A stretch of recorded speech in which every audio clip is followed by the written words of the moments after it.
So last week, we covered, in some ways, this week and last week we're juggling a little bit, because last week, what was the title?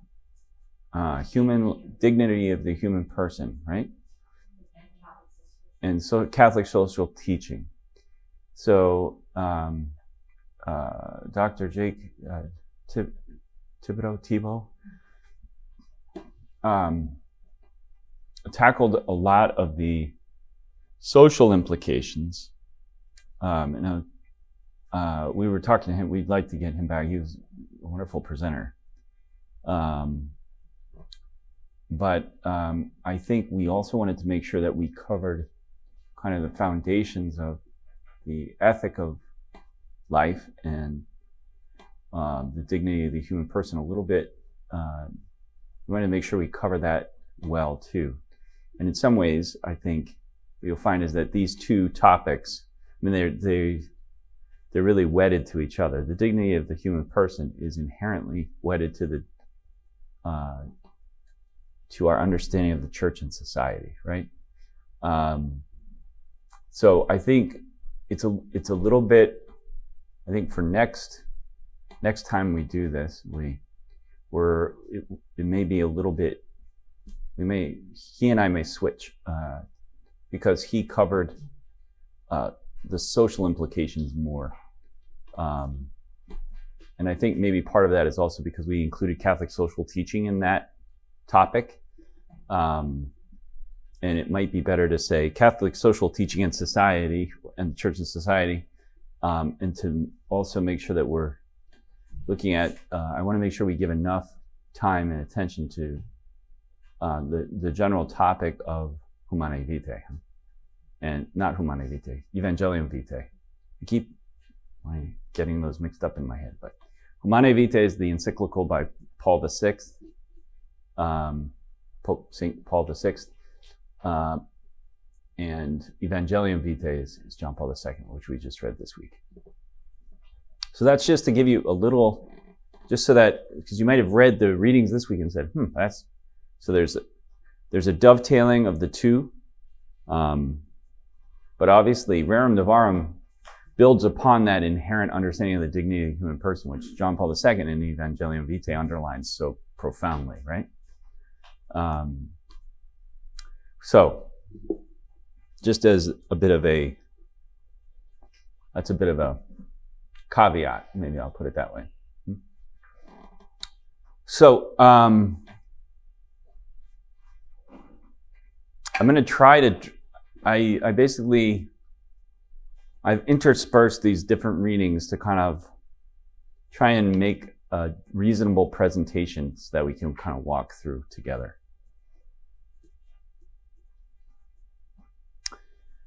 John Paul II is famous for, among other things, this identification of what he really saw as a clash of cultures. And of course, he lived this very profoundly in Poland, right? So he lived under a profoundly oppressive communist society. He also lived through World War II. And so he saw, we forget sometimes how many Poles were gassed in the gas chambers. And just the utter destruction of human life that was wrought under the Nazis in Poland, only then to be overtaken by the Russians, and then have so many other Poles be shipped off to Siberia, to the gulags, and the kind of oppression that they saw, systematic oppression under the communist regime that they had to live under for so long. And John Paul II then was really at the forefront of the Solidarity movement in Poland, which sought to, through nonviolent means, restore a more healthy society, right? And was instrumental, really, in galvanizing the Polish people, and really part of what caused the collapse of the Soviet Union. So this is not for him just an abstract topic of the dignity of human life.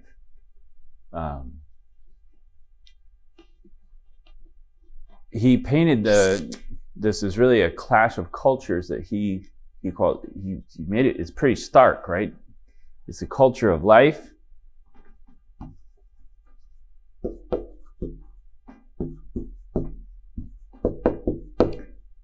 versus a culture of death. And you maybe, I think he quoted that passage. I'm forgetting which book of the Old Testament. Tell me if you remember, where the prophet says, "I put before you two pathways: the path that leads to life, the path that leads to death." And I think sometimes we like to kind of think, "Wow, that's pretty dramatic," Does it really have to be that dramatic? But in the end, I think John Paul II and many others who have seen the horrors of, or the goodness of life, they would say to us, you're naive if you think that that drama between life and death is not playing out in the world. And if you think that things can't get really bad or really good based on the choices of human beings.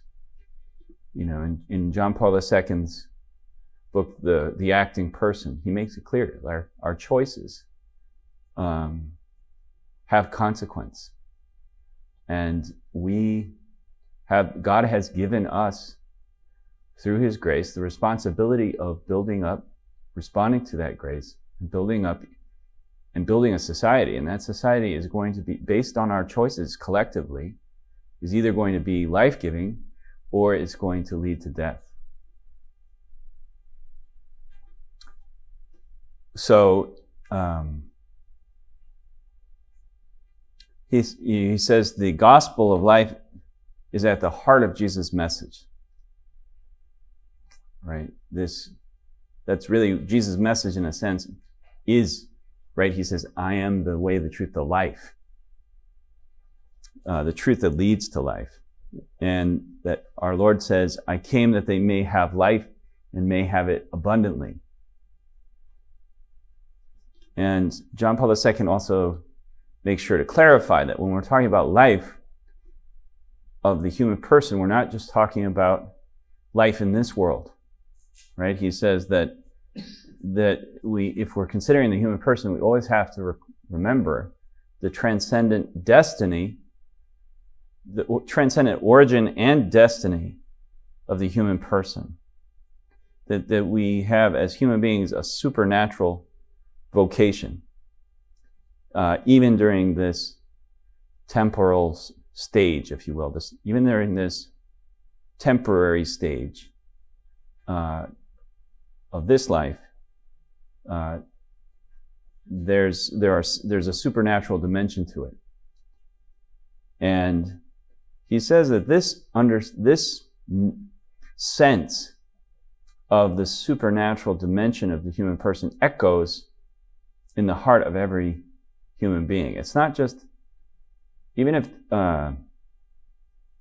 Christian or not. So even if somebody isn't Christian, that doesn't give them a pass. You can't just say, well, you're not Christian, so you can just treat people like animals because you don't share our faith.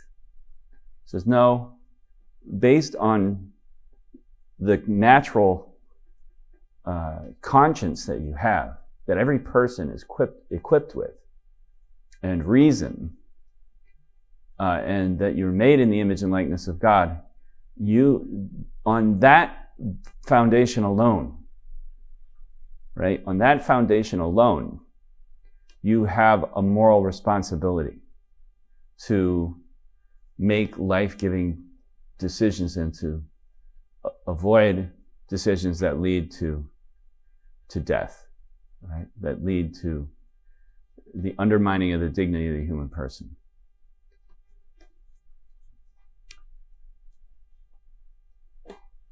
Life is, I think this was just, I don't know if it struck you, but it struck me just, I was thinking about just, it's probably good to kind of say,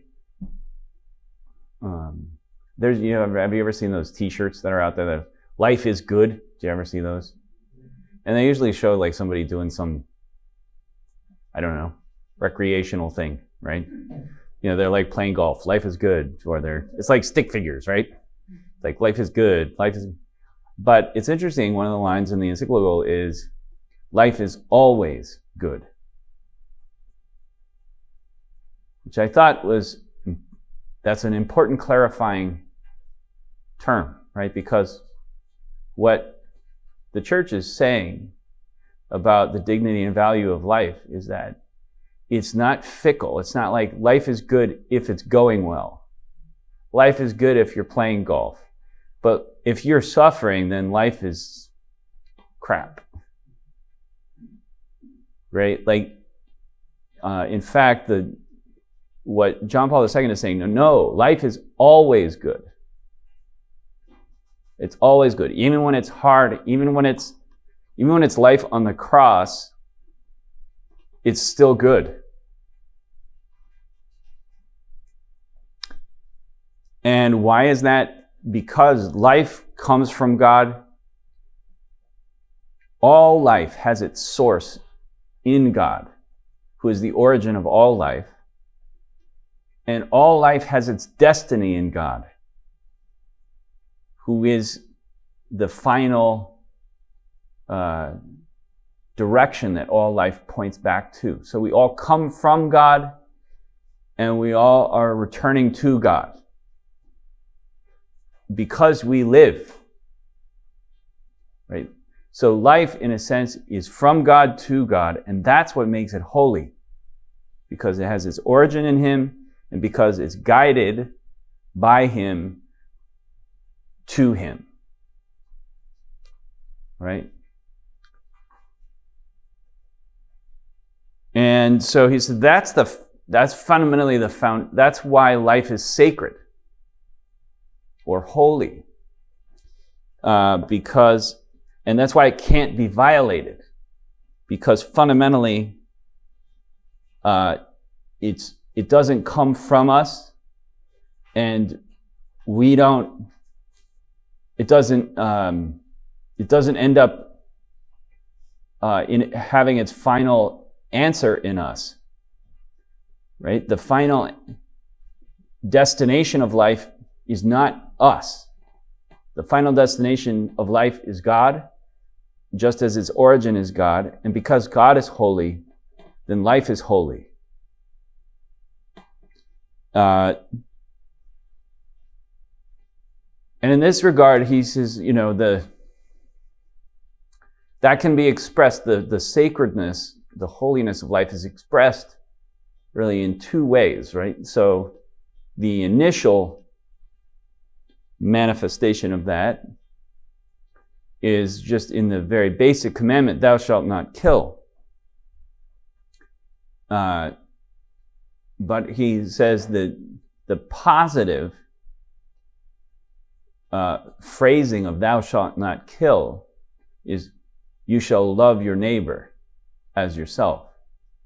It's really the same response to the gift and the sacredness of life expressed in the positive. If you see the sacredness of the life of your neighbor, you not only shouldn't kill your neighbor, but you should love your neighbor. Because your neighbor manifests the glory of God. Whether your neighbor is being good, bad, is sick or healthy, their life is sacred, and so your response to that, then when we honor that, when we see them the way that God sees them, then we would not just not kill them, but we would love them. Right? So the Catechism talks about how then this really, the implication of this is this communal character of human society, right? We're not, and it's interesting, in the chapter in the Catechism that we read, it says, our vocation is to show forth the image of God and to be transformed into the image of God's only Son, personally and as a whole. Right? So it's not, our vocation is not just to be alive ourselves, but our vocation is to live in a culture of life. And I think that this is important. We maybe lost sight of this a little bit. It's interesting. I don't know if any of you, grew up with the Baltimore Catechism, but the first questions of the Baltimore Catechism, who made me? Who made you? God made me. Why did God make you? To love, serve, know, love, and serve Him in this world and be happy with Him in the next. Well, what's missing? What about your neighbor? What's missing in that, it seems to me, and what was a little lack, there was a bit of an individualism that even crept into our own theological perspective. And, we have to be careful, even when we're talking about, sometimes people are like, well, my goal is to get to heaven. It's like, well, okay, but the path to heaven and the context of you getting to heaven is not just about you. The pathway to heaven is with a whole lot of other people that God has put into your life. And that you have a responsibility for. And so I think that's important, right? And that's really at the heart of then any of our social teaching is this, there has to be always a wedding of the love of God and neighbor. Because God is in your neighbor. So if you don't love your neighbor, this is through the scriptures, right? Continually. You don't love your neighbor, you don't love God.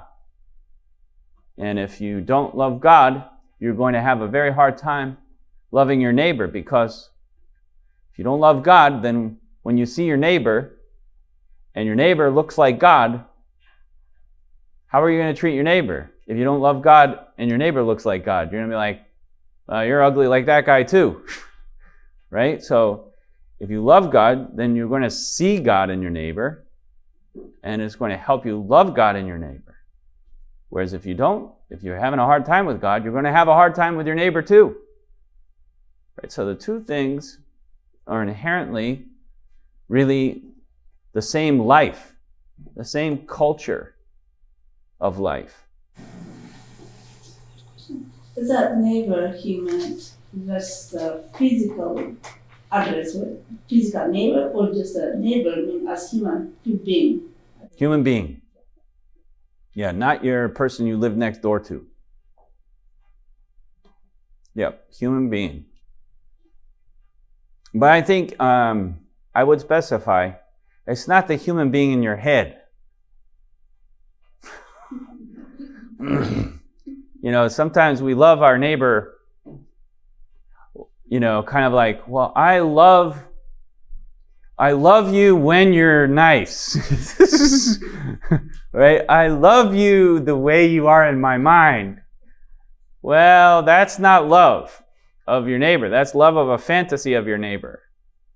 which is not your neighbor. Your neighbor is the person who actually is sitting in front of you with all of their strengths and weaknesses and their sins and their virtues. That person, flesh and bone, with a soul and a mind, that person is your neighbor, right? And that's the person as they stand before God and before you, not as you would like it, not like them to be or not, but as they are. Love always has to do with what is, not with what could be or should be or would be. It's not a hypothetical. Love isn't. It has to do with facts. It has to do with real, concrete being, right? So we don't love hypotheticals, right? So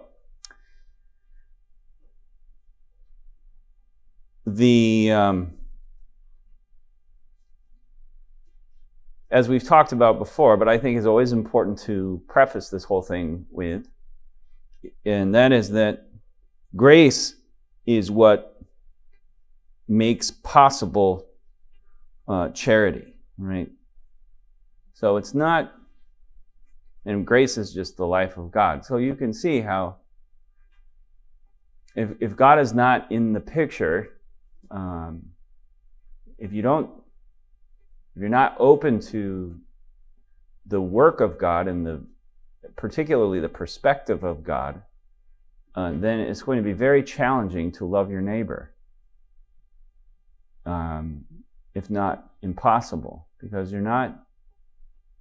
In many ways, you think about it. When you seeing is seeing anything. Perceiving is an act of reception, right? It's an act of perceiving. Perceiving is to take in.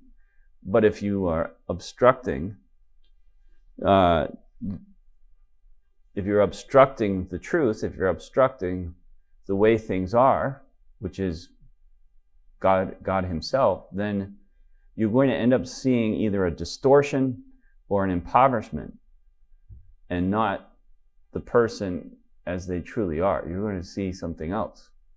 And we all maybe have had this experience where with someone and the way they respond to you is clear that they're not really responding to you. They're not really perceiving you, or they're not perceiving what you've said for what it is. And there's something getting in the way, something blocking their ability to clearly perceive you and understand you, and therefore to love you. And that's really hard when you're on the other side of it, right?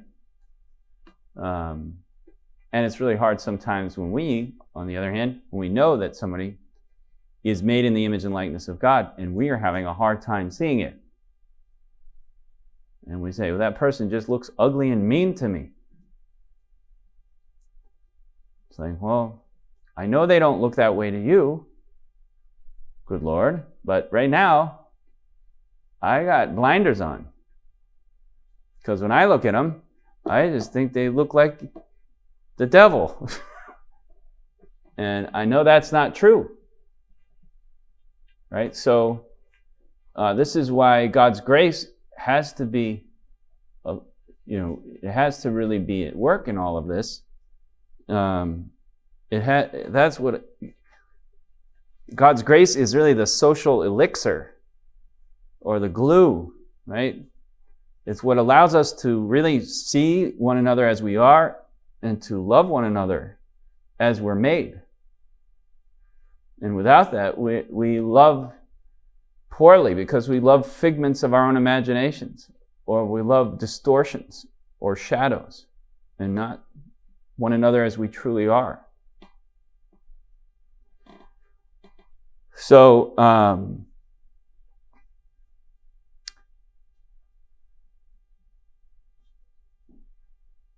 as I kind of alluded to, society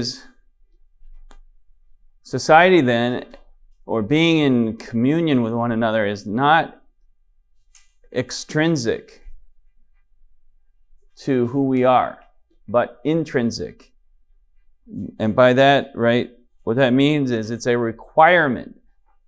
The Catechism says it's a requirement of our human nature. And I don't know if we talked about this here. Did I talk about the feral children? You ever hear about this? There have been some incidents where a child was lost and ended up being raised by wild animals. They actually had this happen. I think there was a child who was raised by wolves. And they found that, like, we just take for granted, right? But you think about, especially a human person, like, what is it, crocodiles, or like, especially reptiles, they basically lay a whole pile of eggs on a beach somewhere and then they disappear. And the eggs kind of hatch and the crocodiles or the turtles kind of just emerge and do their thing, and some of them survive, some of them don't, but they kind of figure it out, and it's basically driven by instinct. Nobody needs to teach a crocodile how to swim or how to eat or how to do anything. Crocodile just kind of instinctually knows what to do. Think about how different that is from a human being. Like, when we're born, we are completely helpless, more than any other animal. We can't even walk for a long time. For like 6 months or more, we can't even walk. I mean, you look at a little baby giraffe, like, it's a matter of hours. Most every other animal can walk around and move within, if not hours, at least days. But we are completely helpless. And not only are we physically helpless, we can't feed ourselves. We nurse for, how long? A long time. Yeah, right? It can be 2 years. And, just language. Think about, just in order to speak,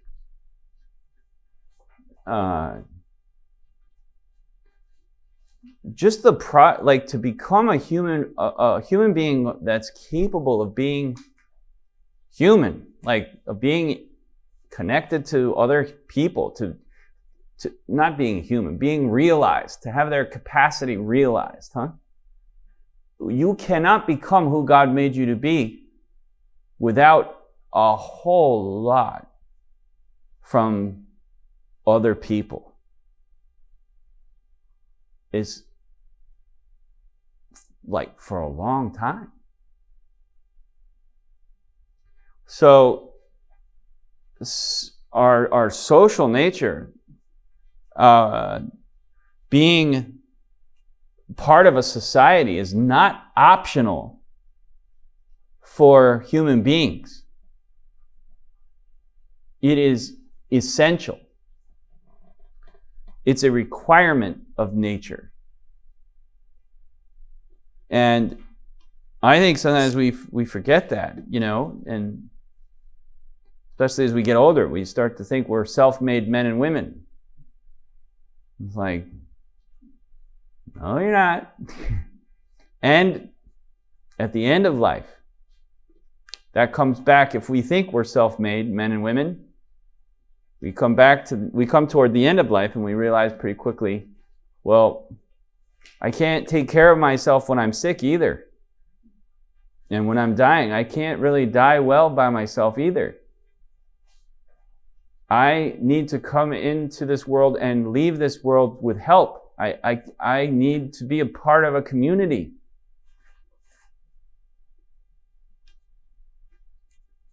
So, the Catechism says, society is a group of persons bound together organically by a principle of unity that goes beyond each of them. Right? We are inherently social. And maybe this harkens back to some of the first, do you remember the first lectures when we were talking about human anthropology and about the inherent unity of humanity and how we're created in we're created and sharing the same human nature, and we're redeemed together as a body. There's a natural unity that we share. And so that's important that we remember that, and we see it. Try not to forget. So the Catechism states that then the human person really, because of all, the human person needs to be understood then to be the principal subject and end of all social institutions. So every society, and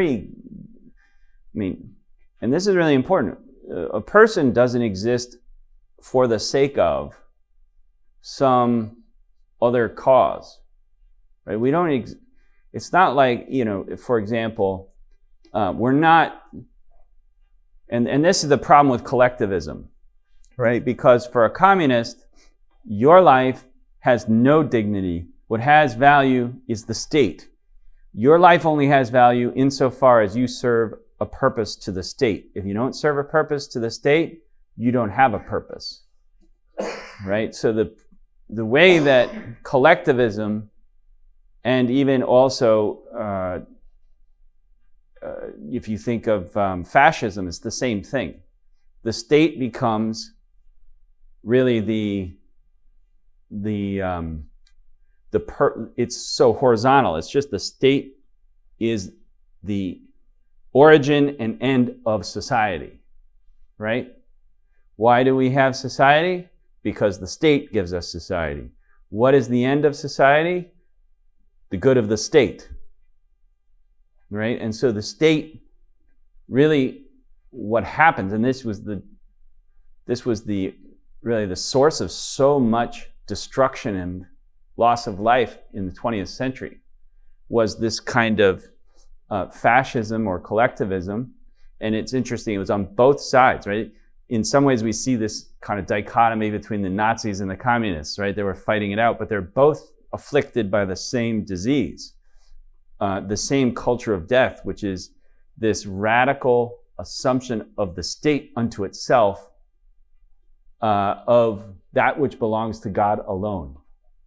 And basically the trampling of millions of lives in pursuit of that cause, whether it be the rise of the Nazi state or the rise of the Soviet Union or of Maoist China. For those governments, and it's interesting. It didn't even matter if you could have been at the top of that society or the bottom. If you got in the way of Stalin, you were dead. He didn't care about your dignity. The thing that mattered was, and Lenin, same thing. Doesn't matter. There's no human dignity. They really didn't feel bad about it. They're like, well, you're not serving the purposes of the state, so you need to be cleared out of the way. It's the same with the Nazis. You're not serving the purposes of the Reich, you're cleared out of the way. Because the goal, the value, is the state. And the individual lives to serve the state. Right? And that's this kind of totalitarian, the rise of totalitarianism we see with the nation state really it started in the 1850s and came to its real maturity in the 20th century.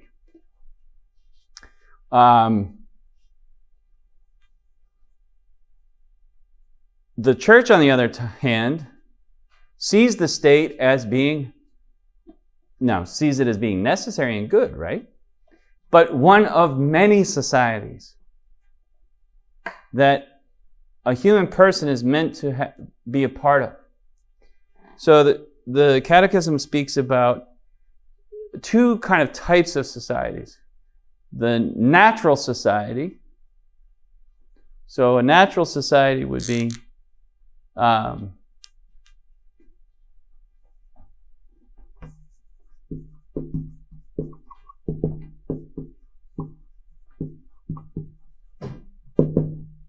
So natural society, the first natural society of the human person is the family, right?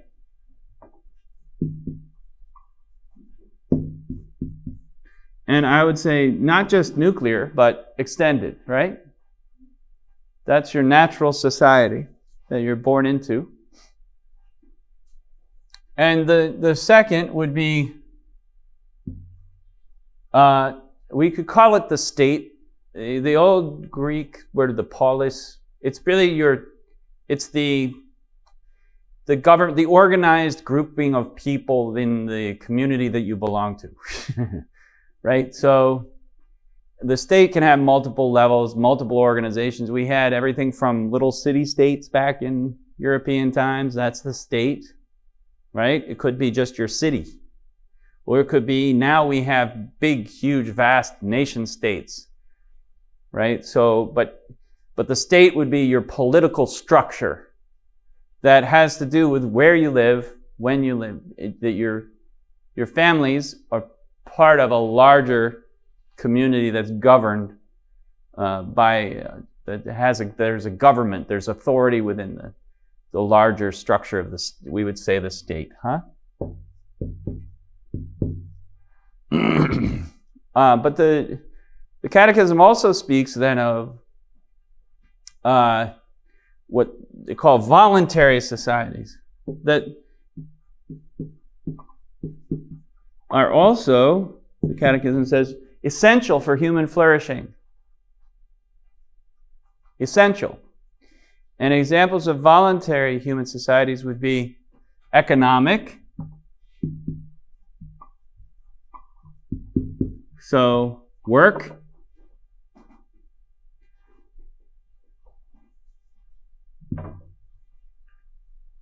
Social.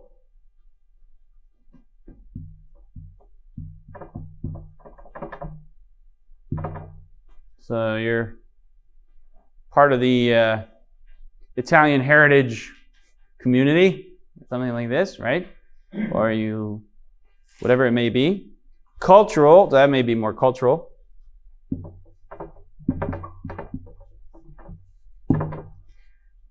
You are part of an orchestra.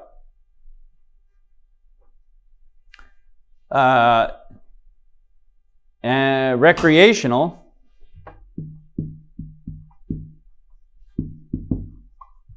You're part of a tennis club. Social would also, by the way, be like service, right? So you participate in the society of the soup kitchen. And then also political.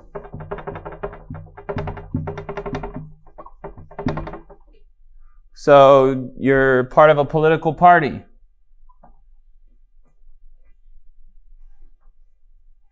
So you have so a culture of life by definition is multifaceted. Multifaceted.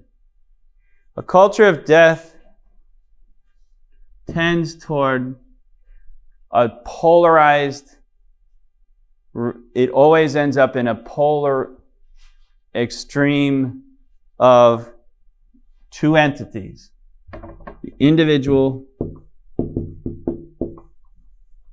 and the state. Everything else, that's totalitarianism. All these other, you want a job? That's the state. You want to help the poor? That's the state. You want a culture? The state decides the culture. You want to recreate? The state will tell you how you should recreate. You want to be political? No, you got to be part of the state's political party, right? Everything is, and in fact, the family, so the state even gobbles up the natural institution of the family, right? So everything gets gobbled up into, because it's about power, right? You think about, because ultimately all of us stand before, it's the state, in a culture of death, the state takes on the role of God. And what God is content to have other authorities over their subjects. All gods are jealous gods, not just our God. All gods are jealous gods. So you think that the God of the state wants you to be beholden to your family? Wants you to be beholden to your community, to your culture, to your work, to your recreation? No, the state will, if the state becomes absolute, then all of these things are threats to the sovereignty of the state. Now, would you say our religious dimension, as far as our morals, our right living, where would that?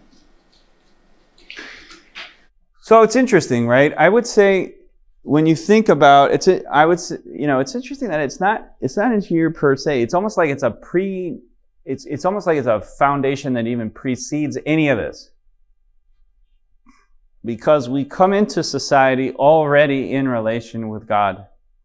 But I would say that we could, I think, probably also put, at least in a sense, we could put the church here as a natural society, right? And I say natural because it's not voluntary.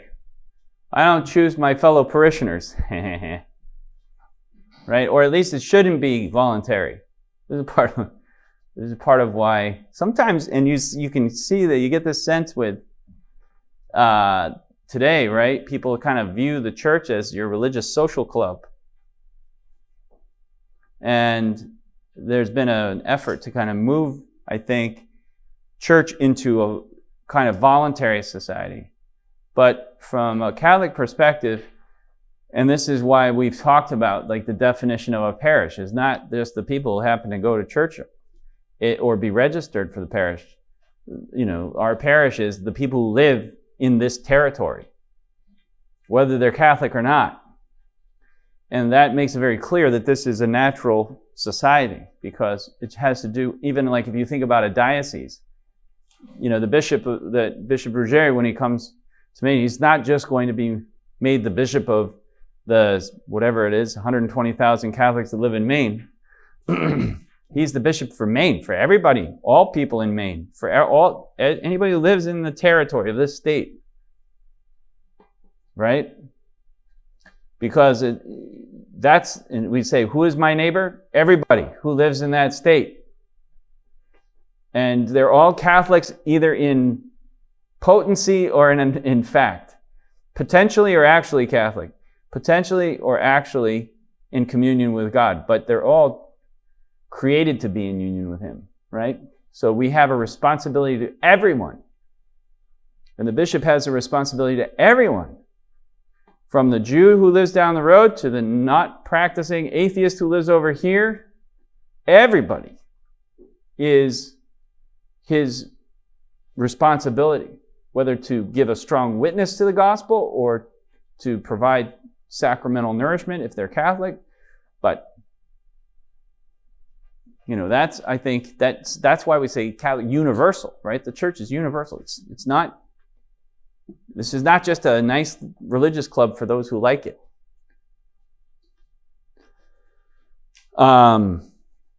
So this is kind of a foundational sketch, huh? I would say. Do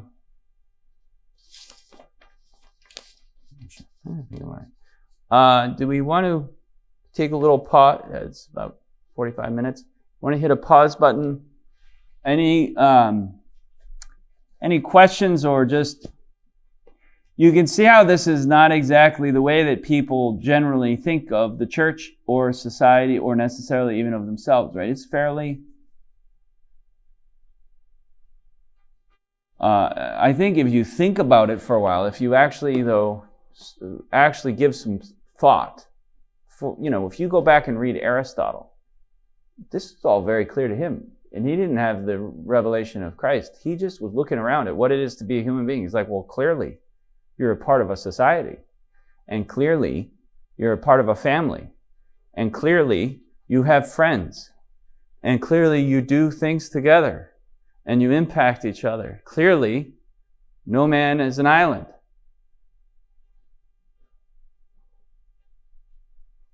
So, it's really, I think even a somewhat cursory look at what it is to be a human being realizes that it's not just about me know, loving, and serving God and being happy with Him in the next in isolation. I know, love, and serve God in this world as a member of society so that I can be happy with Him next as a member of a society, the eternal society of heaven.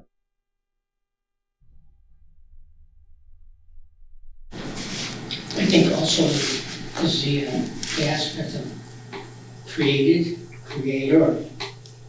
not interfering with the creator and the created, and deciding, outcomes based on, keeping things in perspective.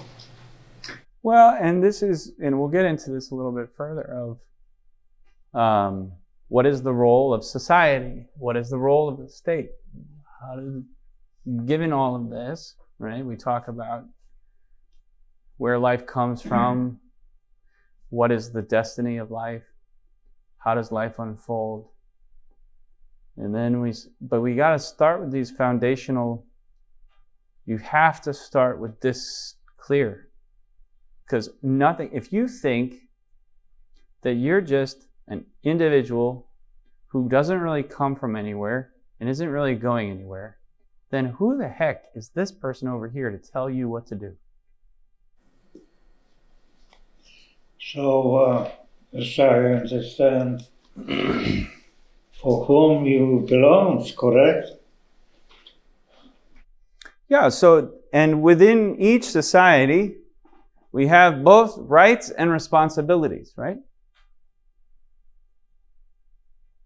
We have rights and responsibilities that correspond to each society. You have rights in a family and you have responsibilities in your family. You have rights in the state and responsibilities to the state.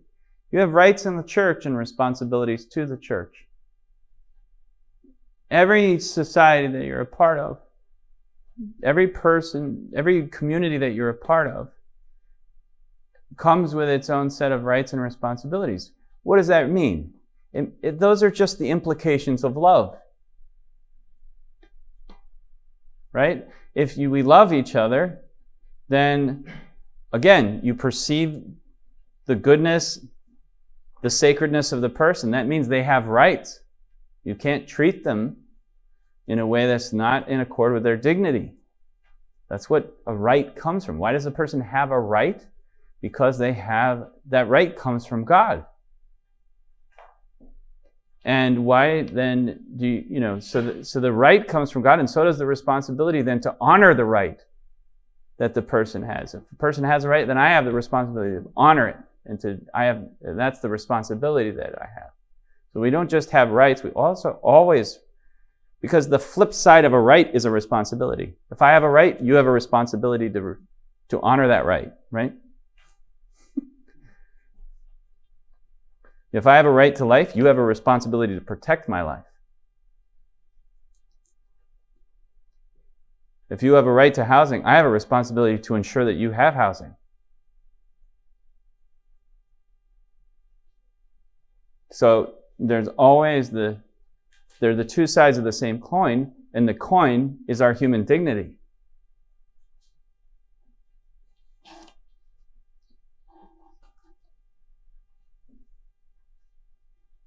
Yes? Does God hold people responsible, would you conjecture, for something they don't know? So I don't know that we want to get into so that would be moving into the realm of moral theology, right? And culpability, which, as we discussed earlier, then has to do with the conscience. And so that gets, I think we went over, right? Knowledge, freedom, deliberation. So then we start, you can have so say I kill someone, I certainly have not fulfilled my responsibility, and I have directly attacked their right to life, right? Now, how responsible am I for that action? The action is objectively a grave moral wrong. I took a human life, right? Or you might say a great moral evil. Not even necessarily a wrong, because wrong already has within it the implication of culpability. But for example, I was in a car accident, and my brake line snapped, and I ran into somebody who was a pedestrian on the street. Well, it's a great moral evil. I took the life of an innocent human person, but I'm not culpable, right? Because I had no freedom. So when the calculus, when we start getting into culpability, then moves to the level of conscience, and it's really more of a moral analysis. But what we're talking about is you can't do a moral analysis if you don't know what you're responding to, right? So unless I know, because I should know that I have a different set of moral obligations to this pencil than I do from Lugina. Right? Why is that? Because I know that this pencil does not have an immortal soul, is not made in the image and likeness of God. It's fine to use this pencil to do what I want with, and then to throw it out when I'm done with it. However, that would not be a good thing to do with Lugina. Right? And the reason is because she's a different type of thing than a pencil. And so that's why it's important, before we even get into discussing morality, we got to know what we have in front of us. Am I dealing with a pencil, or am I dealing with a person? And a pencil I use. I don't ever use a person.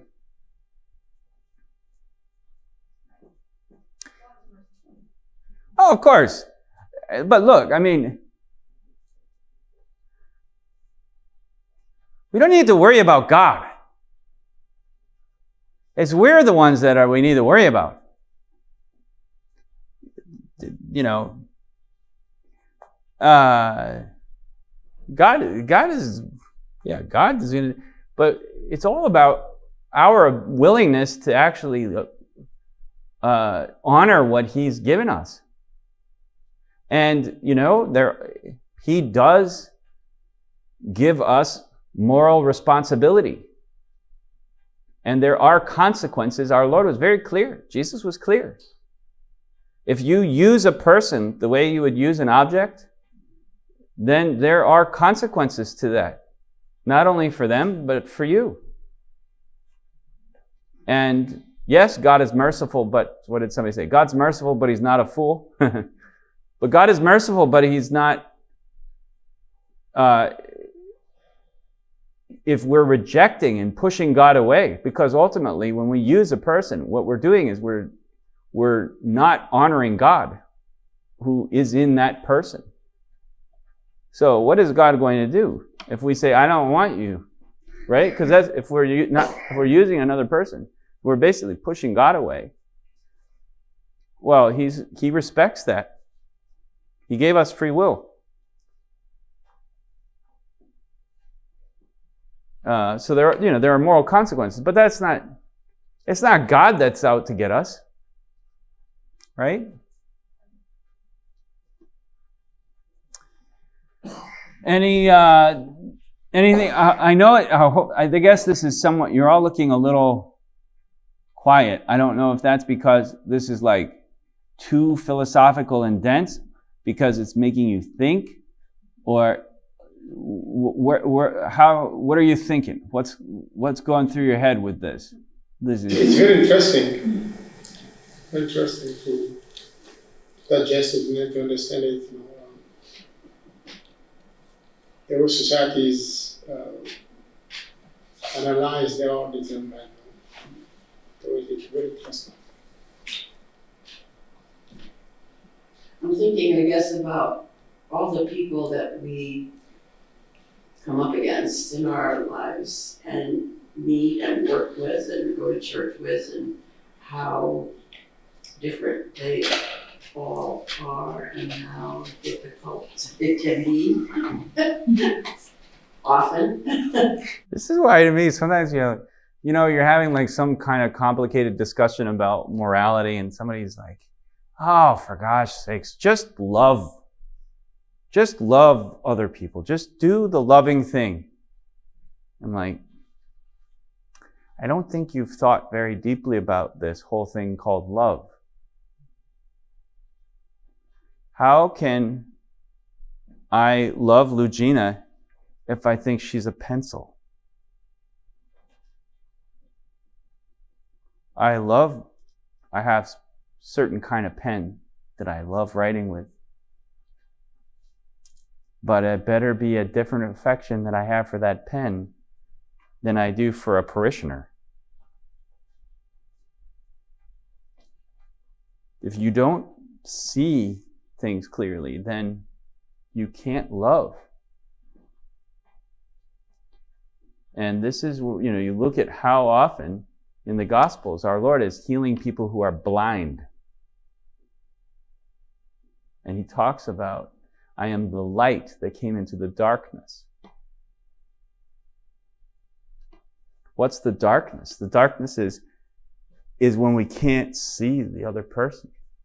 We can't see God in them.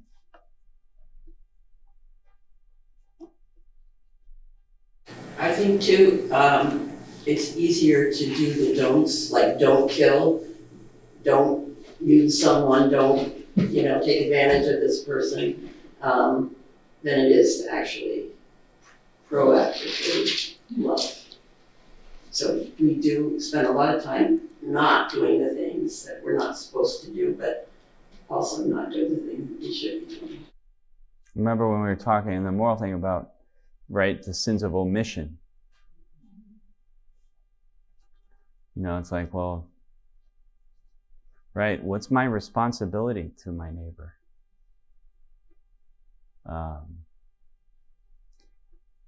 And we can, part of it in our own culture, we are basically fed from early age to be very preoccupied with our own rights. This is my right. And who's supposed to give me my rights? The state. I want my rights, and the state needs to give me my rights.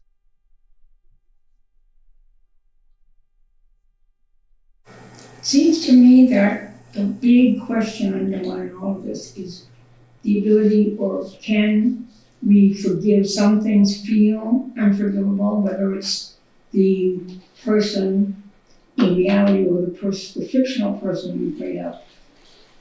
It feels like somebody's done wrong. Without praying for that person and without having forgiveness, I don't think you even can get into the rest of it.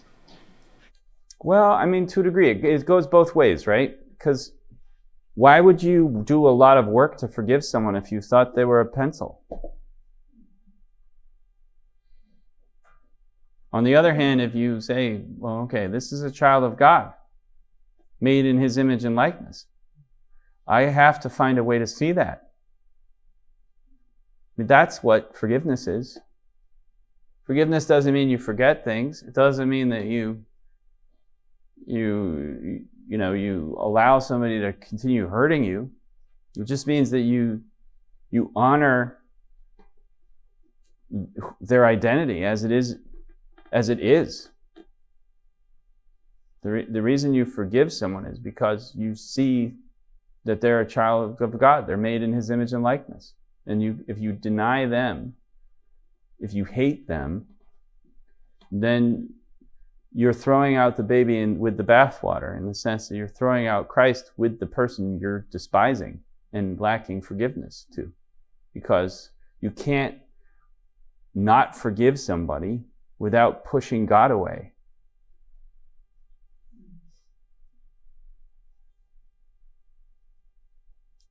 But we know that because we know that what a person is, who a person is. If we don't see that a person has that fundamental dignity, then we might think, oh, I can love God and hate my neighbor.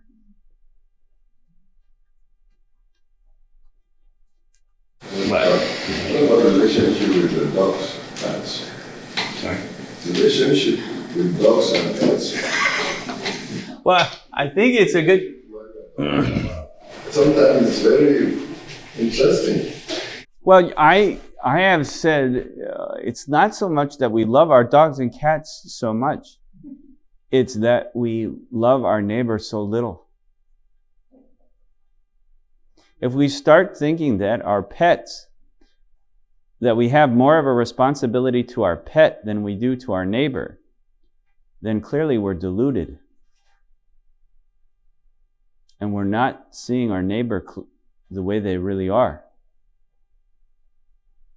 If I'm, buying dog food with antioxidants in it and ordering chemotherapy for my dog while there's this person who's suffering from cancer outside of my door and can barely afford to put food on the table, then I am fundamentally, it's the rich man and Lazarus.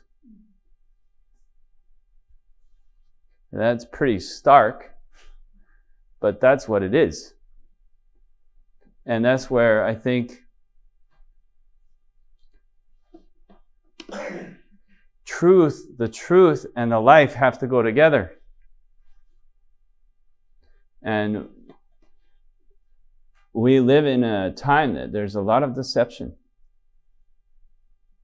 And I think that's one of the great deceptions when people are like, well, anyway, that whole thing is just, to me, it's a symptom, right? It's an indicator. When we start, this always drove me bonkers with the kids at the school, because we'd hit a time when I was like, well, we want to do community service projects. And I'd turn to the kids and I'd say, what kind of community service project? We want to make fleece blankets for the animal shelter. I'm like, no, we're not making fleece blankets for the dogs. That's not what we're doing. Well, that was where they were at. But why does somebody... Because they're not thinking. Because all that's happening is this, and the puppy is cute, and that person is smelly. But it isn't just kids. You're right. The second and third most contributed to 401c organizations. Humane Society. It's ridiculous. It's ridiculous. We're going to go save a few rhinoceroses. Now, I love rhinoceroses. But, we're shooting people to protect the rhinoceroses. So it's like, maybe this is not exactly the way that we should be going about things. But again, and we're going to get into this a little bit because it's important. This is where you have to see clearly, or you're not going to love well. You're not. You're going to end up. I was talking to the middle school kids about this. I was like, you gotta. I said, if you saw somebody and you look over and you think that their legs are not right or they're not working right, so you decide you're going to go get them some crutches, and their legs are working perfectly fine. How's that gift going to go over? It's like they're going to be insulted. They're like, what the heck? Why'd you give me crutches? And not only that, what a waste of money and time, and you're deluded. So here you had a nice feeling. I'm sure when you went and bought those crutches, you were thinking this was going to be a wonderful, generous act, that you were going to give these crutches to this poor, helpless person. But the reality is it was all a fantasy and a deception, and you weren't loving anybody except the fantasy in your head. That's why truth, love has to be wedded to the truth.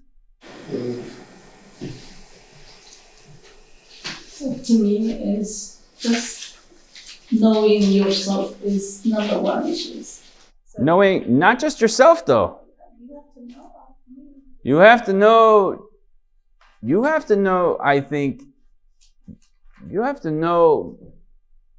we have to work on knowing God and knowing how God is in the people around you. How are you going to start when you know yourself, and then if you are pleasing God, and then how did you do it? And then if that's taken care of, and then you're going to say, what is that? So if I don't like something from you, so I'm going to say, what is from me that he doesn't like, or something like that. So you have to work on you first. You have to be careful with that line of thinking. You have to be careful with that line of thinking. Because I think it can end up, you can end up in your own, because the reality is, sometimes you might think, well, for example, my dad, he was getting my mom chocolates for Valentine's Day for I don't know how long, and because he thought that she would like chocolates for Valentine's Day. Well, she didn't like chocolates for Valentine's Day, but that's what he thought, because that was what he would like, and he knew himself very well. But the reality is, as you were saying, we're very different people. And so sometimes what I would like and what I would need is not at all what you would like and what you would need. And so part of this is I need to be able to see you. To see you, I have to have grace of God. That I think though is different from it knowing yourself. Because, this is part of it, I guess I'm reacting a little to our culture. It's like, know yourself, sit there. Like people, sit there and spend all this time like, ooh, I found out all this stuff with my counselor and we figured all these things out. I went back and microanalyzed every aspect of my life, and now I'm fully integrated as a human. I understand everything. And it's like, well, yeah, but you're still being a complete jack person to your family. Like, how many people do we know in our own experience who have come to this incredible place of enlightenment and they've walked away from their entire family? They know themselves very well. So knowing is just a spiritual knowledge about you and the relationship, what you have with God. Knowing is not physical knowledge that you're going to be having with others, comparing, contrasting. Are you really just living the way that we need to be living? I think a lot of it is just getting out of yourself. That's a lot of it. Is opening your eyes and looking at the people around you and trying to really, and that's what we're going to talk about a little bit. 5 minutes? So now I want to shift tacks a little bit with you and go into the rather practical background of our own society. As you might have caught, I don't know if you found, but the Catholic Voter in American Politics, that brief chapter, it's a little, the way it's scanned, at least in the copy I have, is a little funky to read, but you found that as well? I was like, what the heck?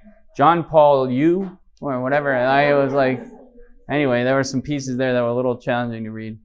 But it was to give us a rather concrete sketch of, okay, well, what's happening in our society? What role has the church played? Or where do we find ourselves in our society?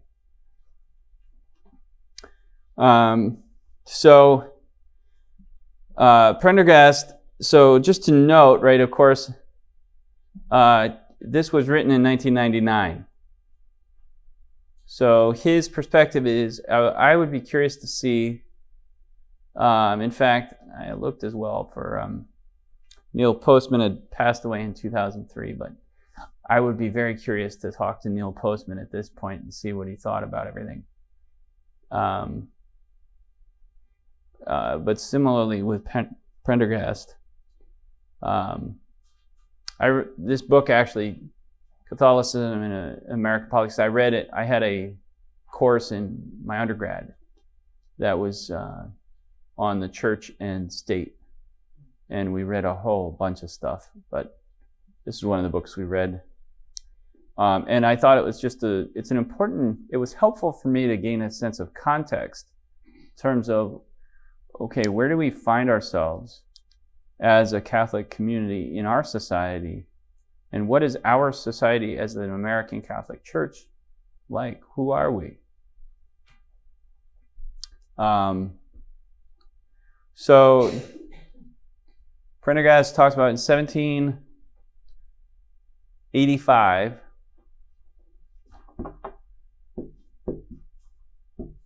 there were 25,000 Catholics in the United States.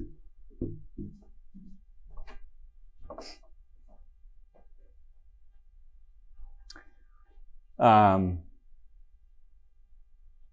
would have been a pretty small percentage. And I think primarily they would have been mostly located in kind of the Rhode Island area, I believe. There would have been some various French Canadians and other outliers. Some Irish would already have maybe made their way over here, but generally Rhode Island in fact, Rhode Island is one of the oldest kind of Catholic population in many ways.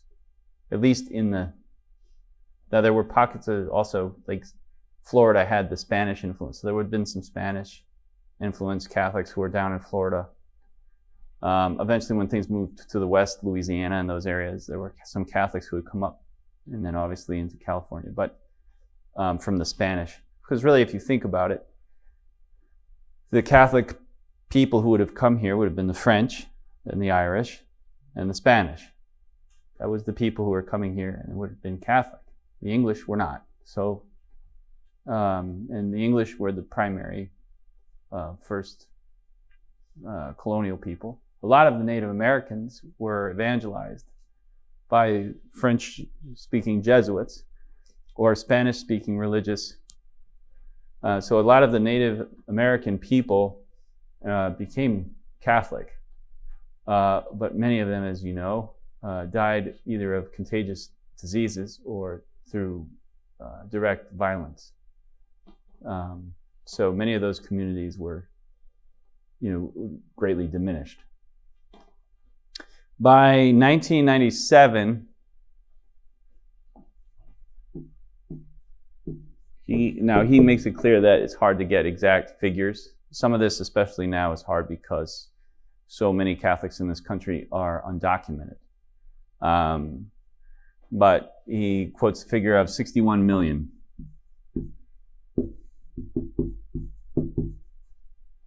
And today, if you look it up, I think it's I read somewhere about 72 million.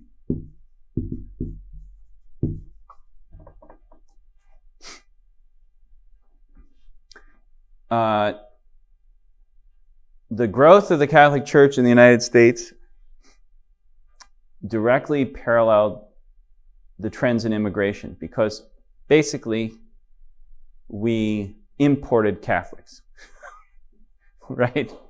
So the major waves of immigration were major growth periods of the church.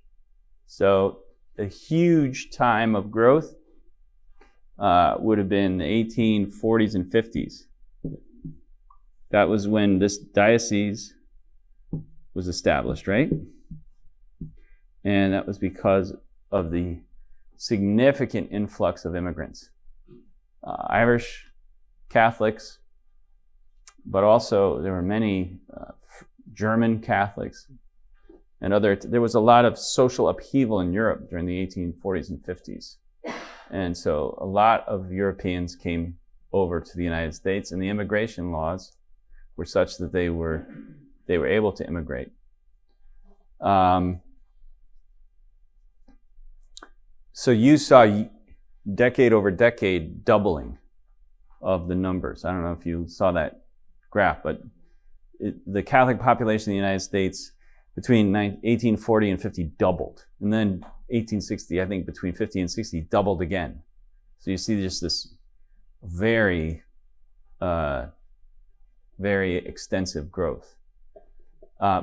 primarily, again, would have been in the cities on the eastern seaboard, right? Most everyone came over, landed in New York or landed in one of the major urban centers. Catholic populations tended to be basically urban. Most everybody that, if we look back to if we have Catholic relatives that were arrived, I think a number of my family members arrived in one of these 1840s waves, but they would have come to one of these big cities first, and then many times kind of gradually moved out. But they came to the big cities.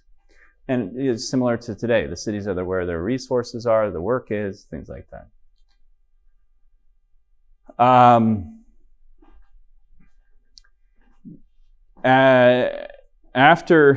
So there was a rise in anti-Catholic persecution. It's interesting that anti-Catholic persecution was often linked to anti-immigrant sentiment, right? And so when you look at the old complaints of the know-nothings here, when they were opposing, requiring them to build the entrance of the church on Cumberland Street rather than Congress Street, and when they had to sneak in the bishop at night and all of these things, it wasn't just because they were Catholic. It was because they were darn Irish. It was also a cultural and social discrimination. And many times it was kind of nativism and protectionism. They're taking our jobs, they're drinking, and they're polluting our society. A bunch of them end up lying around in the gutter. If you read some of the things in that time, the complaint was that the Irish were basically, they were just illiterate peasant people. They didn't know anything. They were poor. They had a whole lot of social problems. And people were working on the docks. They were doing the work nobody else wanted to do. And so they were just they came in on the bottom rung. And there were a lot of challenges, right? You immigrate to a new country.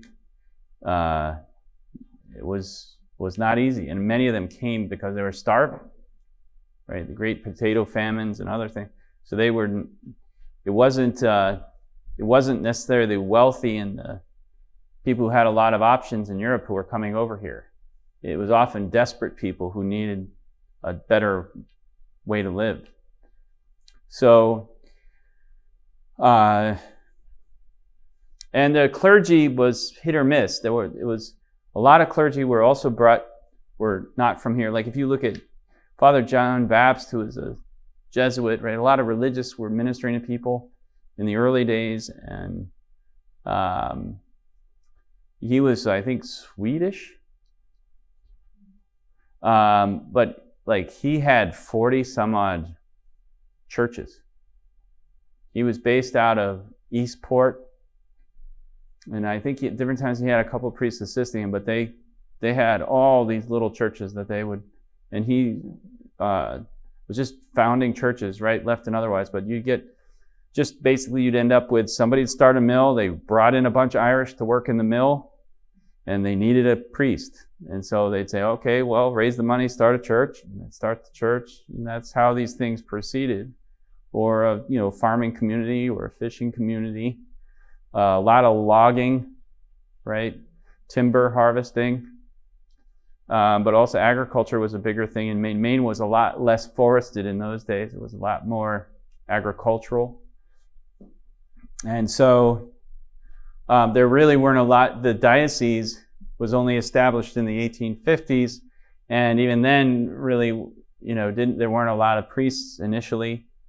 So it was pretty sparse as far as the priests who were ministering to the people. And the priests were often imported. Also, in our area, French Canadian, a lot of French Canadians came down from up north. Really, this was the story around the whole country, is that you had just vast numbers of very poor Catholics coming into this country to do hard labor, difficult jobs, working in mills, it was tough work. And they often were not very educated, and this was before labor laws. They were working in very often very difficult circumstances, and it was not easy. There was backlash against these new immigrants. I mean, similar to, you see it every time you it seems like this, you can see it through our own history of our country. We would have a very lax immigration policy because we needed workers. We bring in a whole bunch of immigrants, and then it causes a lot of social turmoil. And so people start resenting it, and then they elect people or get people in office to restrict the immigration laws. And so the immigration laws tightened up significantly in the early 1900s. And in fact, it's almost shut the whole thing down. So, and you can see that in the growth of the Catholic population. It really slowed after that. So it was more from Catholics who were already here having children and growing their families, but the growth slowed significantly through the 1920s, 30s, and even into the 40s. The Great Depression was tough for Catholics. It was not a time, again, when we were growing. But really, World War II marked a pretty significant change in the Catholic kind of church, Catholics in the United States. And there was another period, significant.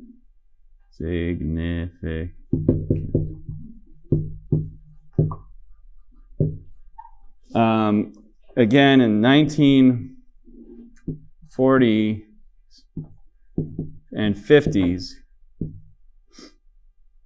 I mean, you'd almost have to say like 1945 to 55. We want to be more precise. You almost see it doubling again in these decades. And this was part of this is you have in the 20s and 30s, you have this huge growth in religious. If you look at when they built Catholic schools, it's often in the 1920s.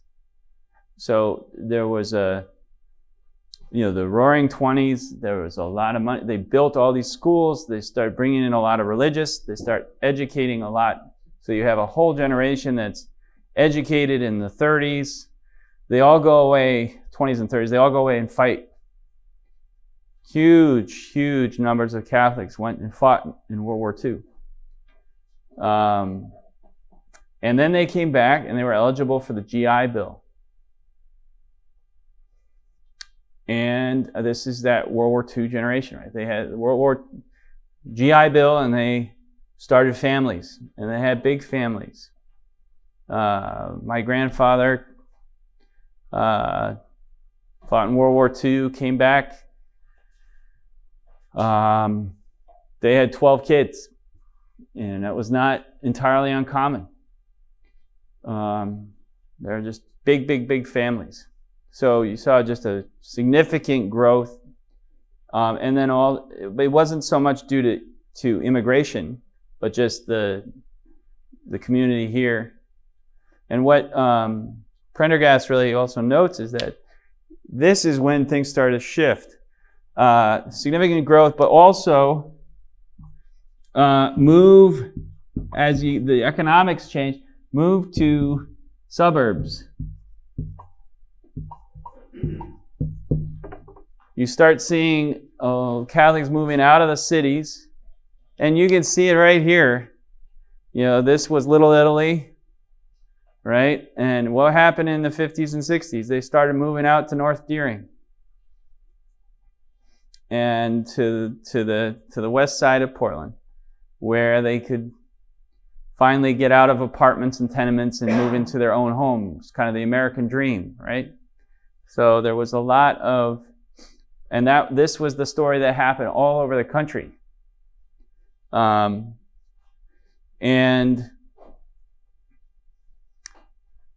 again, back here in this interim period, you can imagine, so you have a persecuted minority, poor, working in the mills. They were really, what was important to these people? The labor movement. And so the labor movement was what was going to help them to have safety at work and be able to bring home a fair wage and provide for their families. And the labor movement was very heavily tied to the Democratic Party, what became the Democratic Party. So basically, if you were a Catholic in the early 20th century, you were a Democrat, because that was the party that was championing what you needed. Now you can imagine, though, you move out of the cities, you're maybe not working in the mill anymore. Now you have a college degree, and your perspective starts to change a little bit.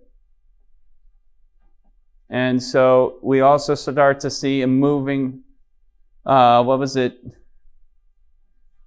Now I'm forgetting. The first presidential candidate to get, the first Republican presidential candidate to get a majority Catholic vote. Was it Eisenhower?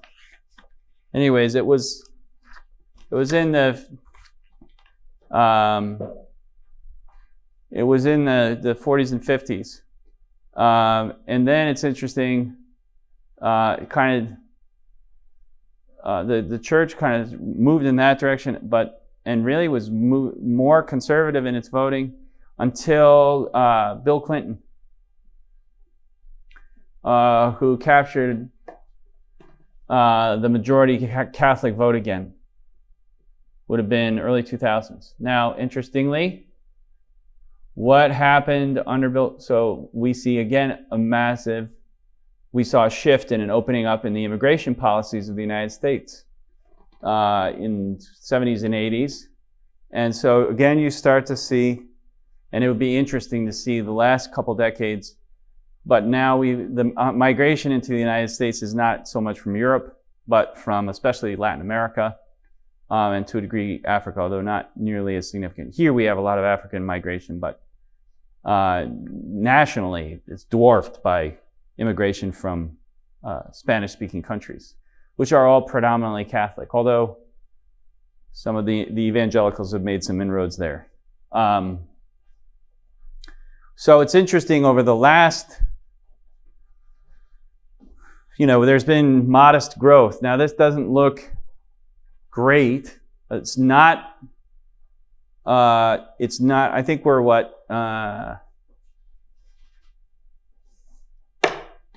how many people are in the United States now? Is it 400 million? Is it 320? I couldn't remember if it was like 330. Okay, yeah, so 330s. So we haven't kept pace with the US population growth. However, if you look at other religions, there's been a significant decline in mainline Protestant denominations.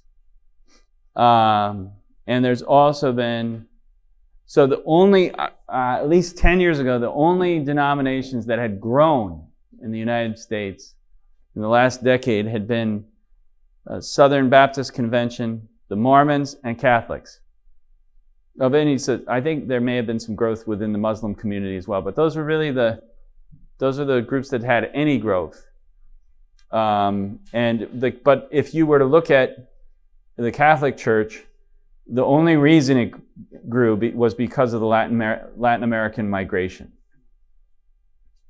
And thank God, because there has been the second largest religious denomination in the United States is former Catholics, right? So there's been a huge disaffiliation of Catholics from the church that's been kind of backfilled by Latin American Catholics. But there have been millions and millions of people who've walked away from the church at the same time as Latin Americans have been walking into the church. So there's a very significant shift in the Catholic Church in the United States that's taken place over the last 2 decades. What that's also meant is that that's where, again, aligning in our society, whereas the Catholic vote was tending to move in a more conservative direction, now it's moved back to a more, it's aligning more again with a party that's going to be causes that poorer working people because an immigrant, new immigrants are going to be concerned about, which is generally the Democratic Party. So you can see how it's moving.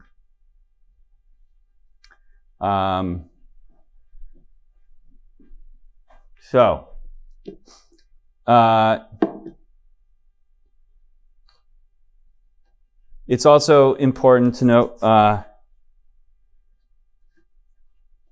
there's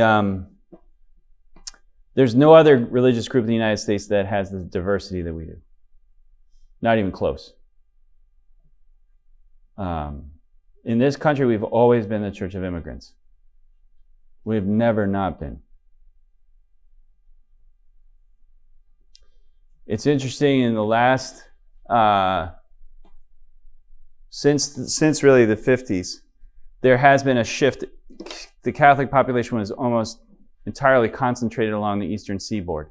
There's been a shift gradually and accelerating into the south and the west because of the migration of Latino Catholics from Latin America, but also because anybody anecdotally knows a whole bunch of New Yorkers have moved down to South Carolina or to Georgia, or so a lot of industries, so the economy has also, but if you go, and I'm sure some of you visited, you go down to the sea, they're building Catholic schools, they're building parishes, they're building, so there's many times in the southern and southwest, south and southwest, that's where there's a lot of vitality and a pretty significant increase in the Catholic population. Yeah, very, very vibrant. We visited maybe 1 month or 2 months ago in South there. It's very vibrant. Tons of Catholics. They can't build the churches big enough, and also they're building schools, and they have a lot of vocations. Whereas the Northeast and the Northwest, I didn't get to do it, to print out a map of church attendance or whatever it is, but it shows so we're one of the most secular states in the country. I think Maine, New Hampshire, Vermont is the most secular region in the country. The Pacific Northwest is also pretty secular, Washington, Oregon, especially. And the reason that California is not is because of all the Latinos, but otherwise, California as well. So there's been a real secularizing, especially among Anglo Catholics, so like Irish descent, or other European immigration descent communities, there's been a significant disaffiliation. Pretty cataclysmic, especially over the last 2 decades. So again, you're seeing a real shift in terms of who's sitting in the pews, just 20 years. You all know this, right? I mean, it's not just our parishes, though. This is the whole country. So there's been a pretty significant shift over the last 2 decades, especially.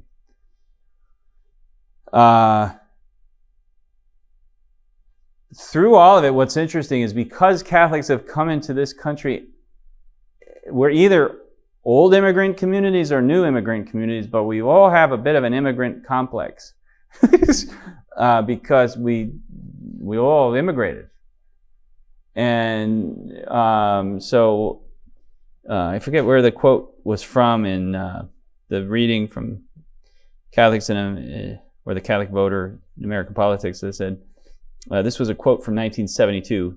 "It's hard to grow up Catholic in America without becoming defensive, perhaps a little paranoid, feeling forced to divide the world between us and them."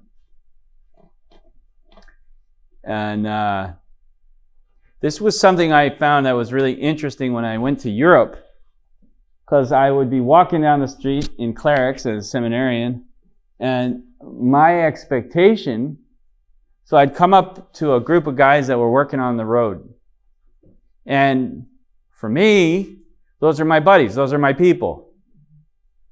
But not in Europe, because the clerics came from the upper classes. So these guys were like, and then I was like, what the heck, dude? Like, because priests came from the working class. And they ministered to the working classes here. And so they were not coming from the nobility, they were not coming from the wealthy, they were not coming from the educated here. That was all the WASPs. Those were the bad people, like those are the people that were oppressing us. And so I think it's an interesting thing. As much as sometimes the Church of the United States gets a bad rap around the world because we're the big, powerful superpower, but the Catholic population of the United States is not, at least until very recently. But even now, what's interesting is, I mean, like, for example, we have, 5 of the 9 Supreme Court justices are Catholic. We have a Catholic president, all these other Catholics. But you look at all of that and you're like, well, they kind of gave up a lot to become whatever role in society they have now. And so it's not like they're exactly living according to the principles of the church in their roles in the government. And it's interesting, the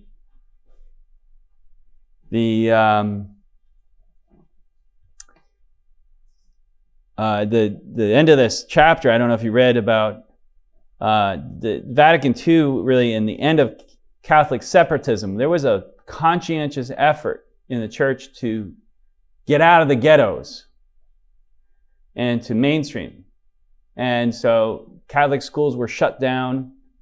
Catholic institutions, they said, look, we're Americans just like everybody else. We have degrees. We're going to go into the normal secular institution. We're going to go, and some of this I think was a bit naive in hindsight. We're going to go evangelize the world. Well, I think in hindsight we'd have to say we didn't evangelize, we were secularized. And it didn't work.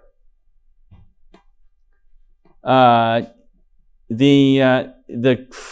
sentence I thought at the end of this that was very poignant was, if any word captures the most universal aspect of the Catholic community's experience in the United States, it may be homogenization. Catholics went through the melting pot and came out very much like other Americans.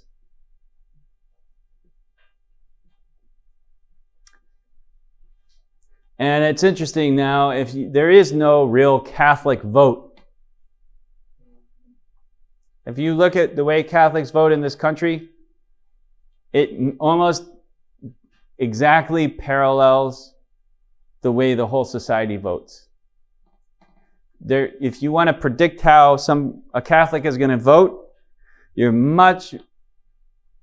or if you want to predict how someone is going to vote, whether they're Catholic or not doesn't make half as much of a difference as whether they are a recent immigrant or whether they obviously belong to a particular political party, are of a particular race, all those other things. But people do not vote according to...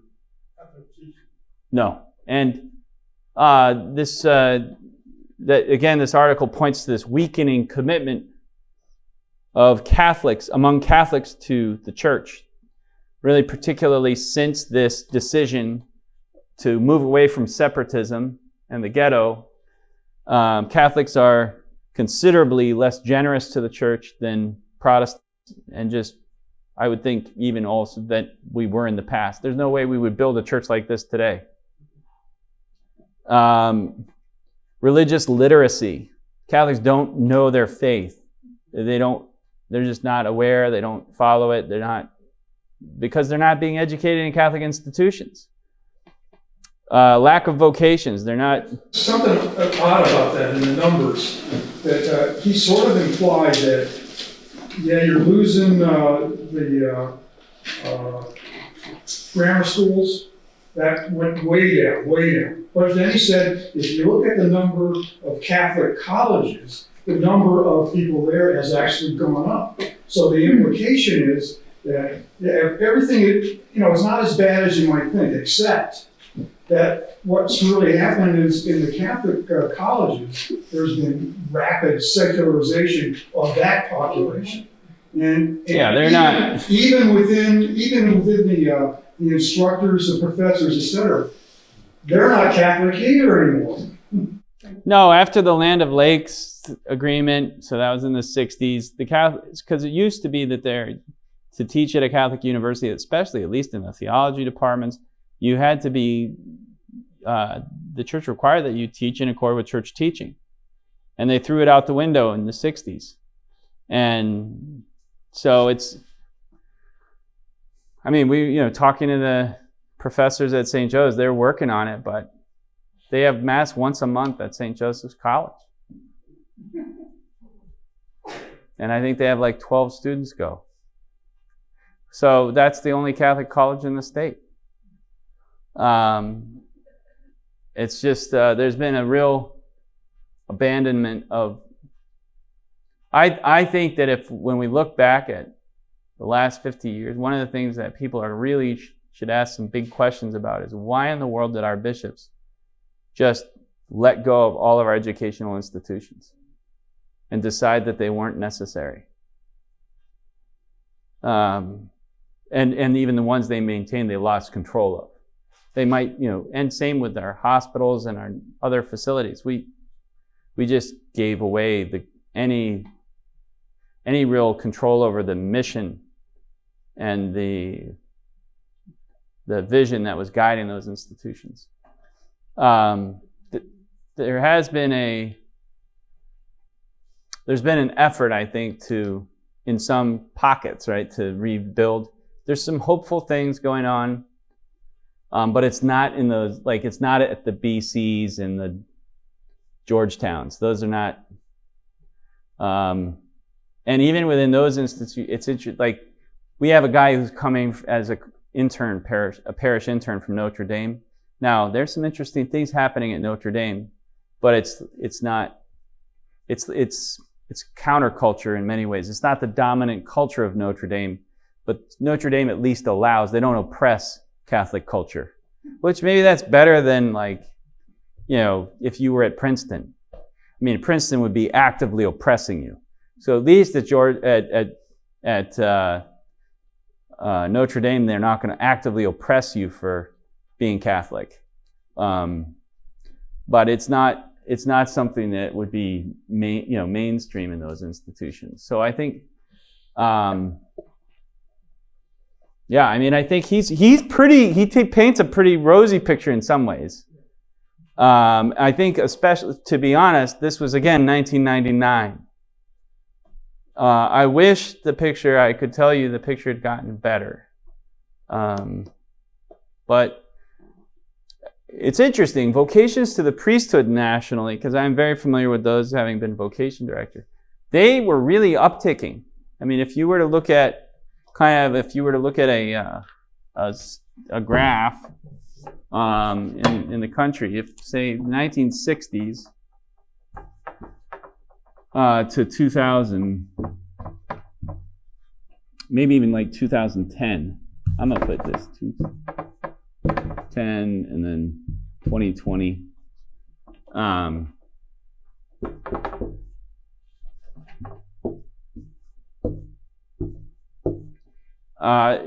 It was kind of like free fall. And then you had a gradual like this, and then it was kind of doing this, and then it's been kind of doing this. That's kind of the trend in vocations to the priesthood. So there was, so I'm kind of in here somewhere. There was a JP2, and Pope Benedict had a significant impact on vocations to the priesthood. And he mentions it as well, that just the vitality of the church in general in the United States. John Paul II was able to really transcend the political divide, and he was a very charismatic pope. He was resisted in some very progressive circles, but it was hard to be too critical of John Paul II. While they're coming up behind this, we had now a complete generation of unbaptized, unchurched young children and young adults. So who will become those priests when they don't know who Jesus is? A lot of reverts and converts. Because if you look here, if you look at mass practice, going to mass on Sunday, it kind of does the same thing. There was a book that it was written in 1975, and I looked at the period between 1965 and 75. It was recent history for him, Second Spring. And this was just 65 to 75. It actually should look more like, it kind of looks more like this. This period of time, 65 to 75, sexual revolution, that was like, I don't know what the heck happened. But it was bad. And that's when a lot of the trends, like we lost half of the mass attendance. You went from 65% mass attendance to 35% in a decade. So what was the effect of Vatican II now? I don't think it was Vatican II per se. Now, a lot of people throw it on Vatican II, but I think it actually, because if you look at before Vatican II, because Vatican II started, remember, Vatican II didn't really end, Vatican II ended in 65, but Vatican II didn't really get implemented. The new Mass got implemented in 72. And there were a lot of other things, like when Humanae Vitae came out in 67, I think it was not well received at all. And it wasn't so in the Land O'Lakes Agreement, all these other things. So there was a cultural revolution going on. It was a cultural revolution, the sexual revolution, a lot of things that were happening in the broader society. And I think what happened more than anything was that into this complete upheaval in society comes the documents and the teaching of Vatican II. So how did they receive it? They received it as part of where they took it and ran with it, but they ran with it where they wanted to go. They didn't read you still hear about it in some circles. It's like the spirit of Vatican II. They're like, did you read the document? No. I mean the spirit of Vatican II. And the spirit of Vatican II, I don't know what that is. But it's not, it's not what the council taught. And I think the spirit of Vatican II was a lot more the spirit of the time. And the spirit of the time was revolution. And what do they do here? They jackhammered all the marble, put up, wood paneling and shag carpet. And I mean, I have some theories about some of this actually having been tied to the trauma of World War II. Because you had a whole generation of men who came back pretty serious, nobody could talk about it, pretty serious PTSD. And where were they being shot at and bombed and blown up? Where do they see their friends die? In the midst of European culture. Who were the people promoting European culture? The Nazis. They were the high society in Europe.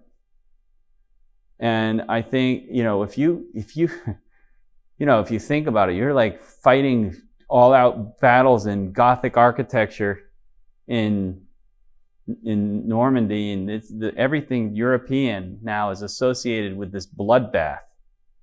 And you come back and no, we are American, we're modern, we're moving beyond that old European crap. We're new.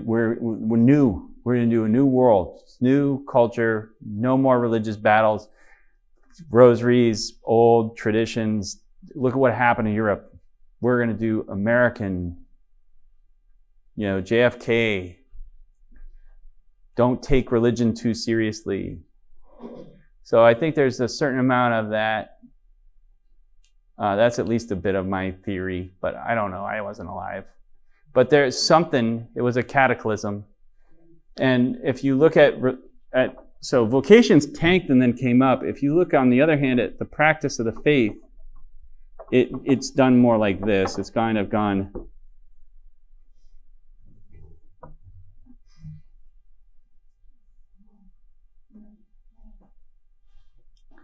And that's almost a direct parallel with baptisms. Although baptisms would be probably more like this. And weddings more like this. What was the church reaction? To what? Well, I mean, this is us right now. This is us. 2020. So I think we haven't known what to do, to be honest with you. I think this is why when I talk to people, they say, Father, you're changing things with faith formation. We've never done, we always did it this way. I'm like, well, that's basically the only thing I'm not going to do is what we've been doing. You cannot tell me when it's been 2 generations now going like this, that we should keep doing what we've been doing. No. If we need to do I will take pretty much any other wacky, wild idea you have, but doing what we've been doing, that's not on the table. This is not, we had one of the old superintendents, he was giving a talk about Catholic schools and kind of what was going on. And he was telling a story about some Greek general. I don't know, maybe you heard the story. They were invading, they got onto the beach. The troops all came ashore, and then they realized they were up against a vastly superior army. And they said, what are we going to do? How do we can't get on. And he's like, burn the ships.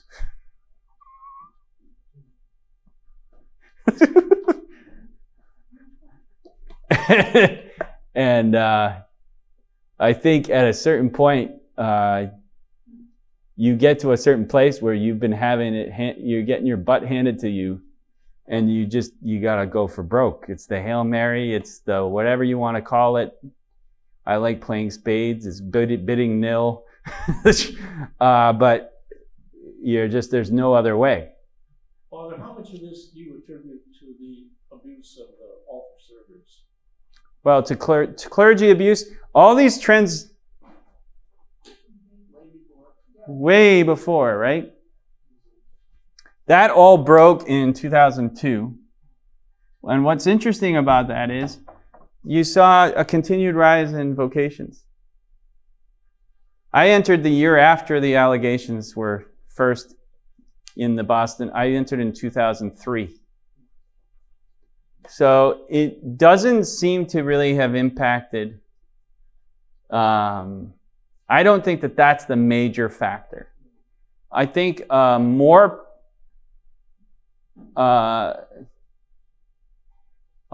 significant factor would be the modern feminist push toward the inclusion of abortion as a woman's right, which has become more and more. You used to be able to be a feminist and think abortion was not right. It's hard to say that today. So I think that's been tough. And that is a trend. This last drop-off is not equal between the sexes. We're losing a lot more women than men. So I think that's part of it. I think also the gay marriage piece,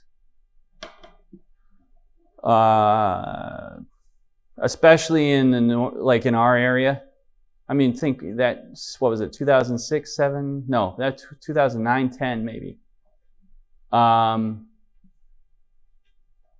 bet you we lost a third of practicing Catholics over that in this city. So there's been some significant erosion based on some of those teachings. I think that would certainly be a bigger reason. If you look at Catholics that are not practicing or who have walked away from the faith, it's roughly a third, and a third. And this is kind of, so like in our area, if you were, I don't know, I don't have the exact, I'm just guesstimating, huh? But if this is baptized Catholics,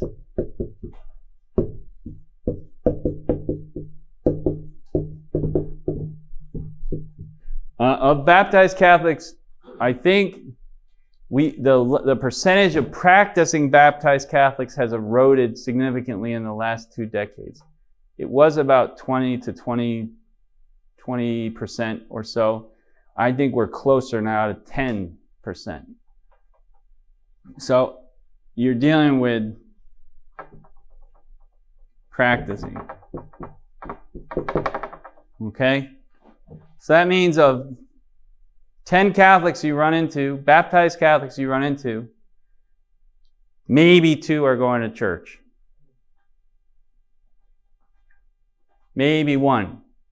1 or 2 out of 10. Of these, you can almost divide it in even thirds. About a third of them have a problem. They had a negative experience.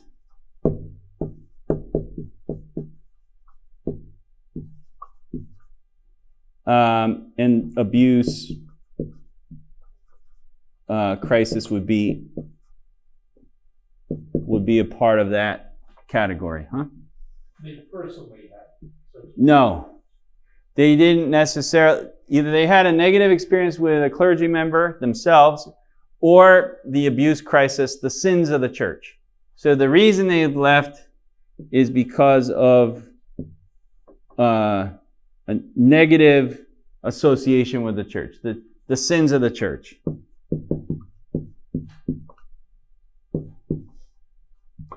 Okay? Another third, they disagree with teaching.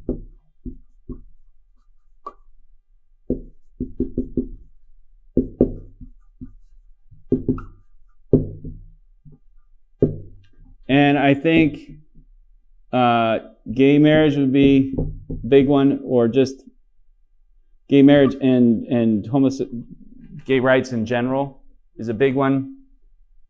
I don't think the transgender issue has really been as much, because I don't think that's more controversial. I don't think that's as big of a factor.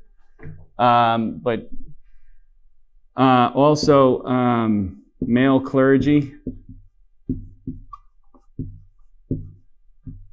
would be another area, and also divorce and contraception. I bet you, so those social teachings would be areas of significant erosion. You forgot abortion. Yeah, that's a good one.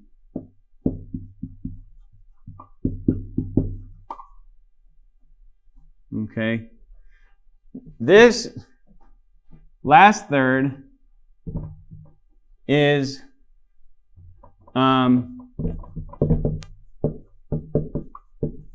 apathy. They just got busy. Other things, sports, etc. They don't have a problem with the teachings. They didn't have a negative experience. They just kind of drifted away. Where would you fit the seeing ears?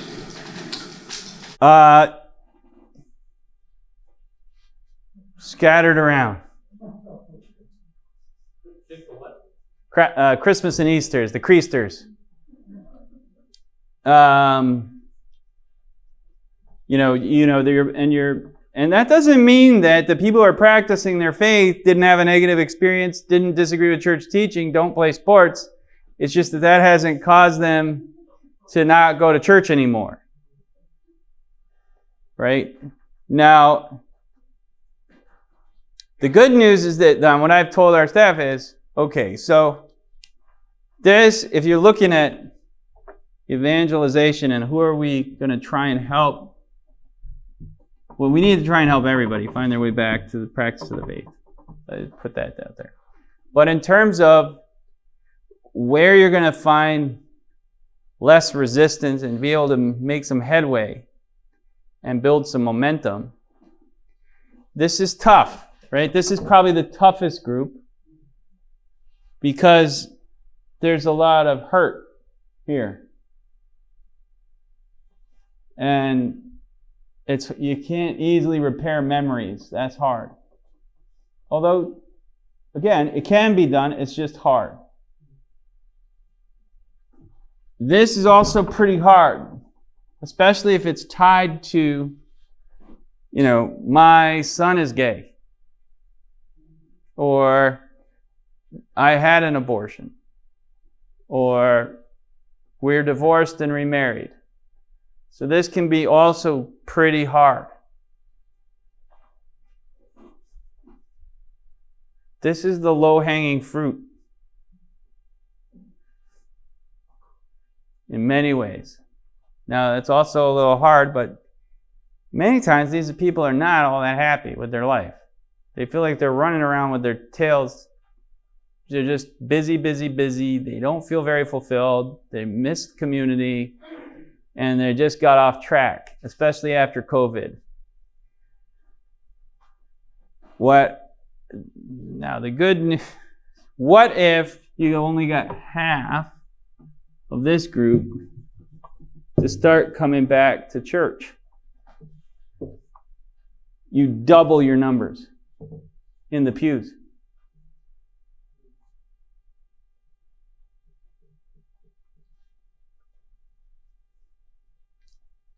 And how do you do that? Bring one back initially. So I think a lot of this is, this is part of where we need, you fed into my last point.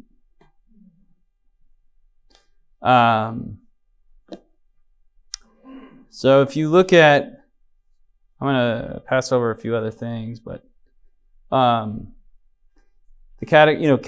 catechism talks about. One of the things that you notice in the Prendergast book, he said no organization of Catholics has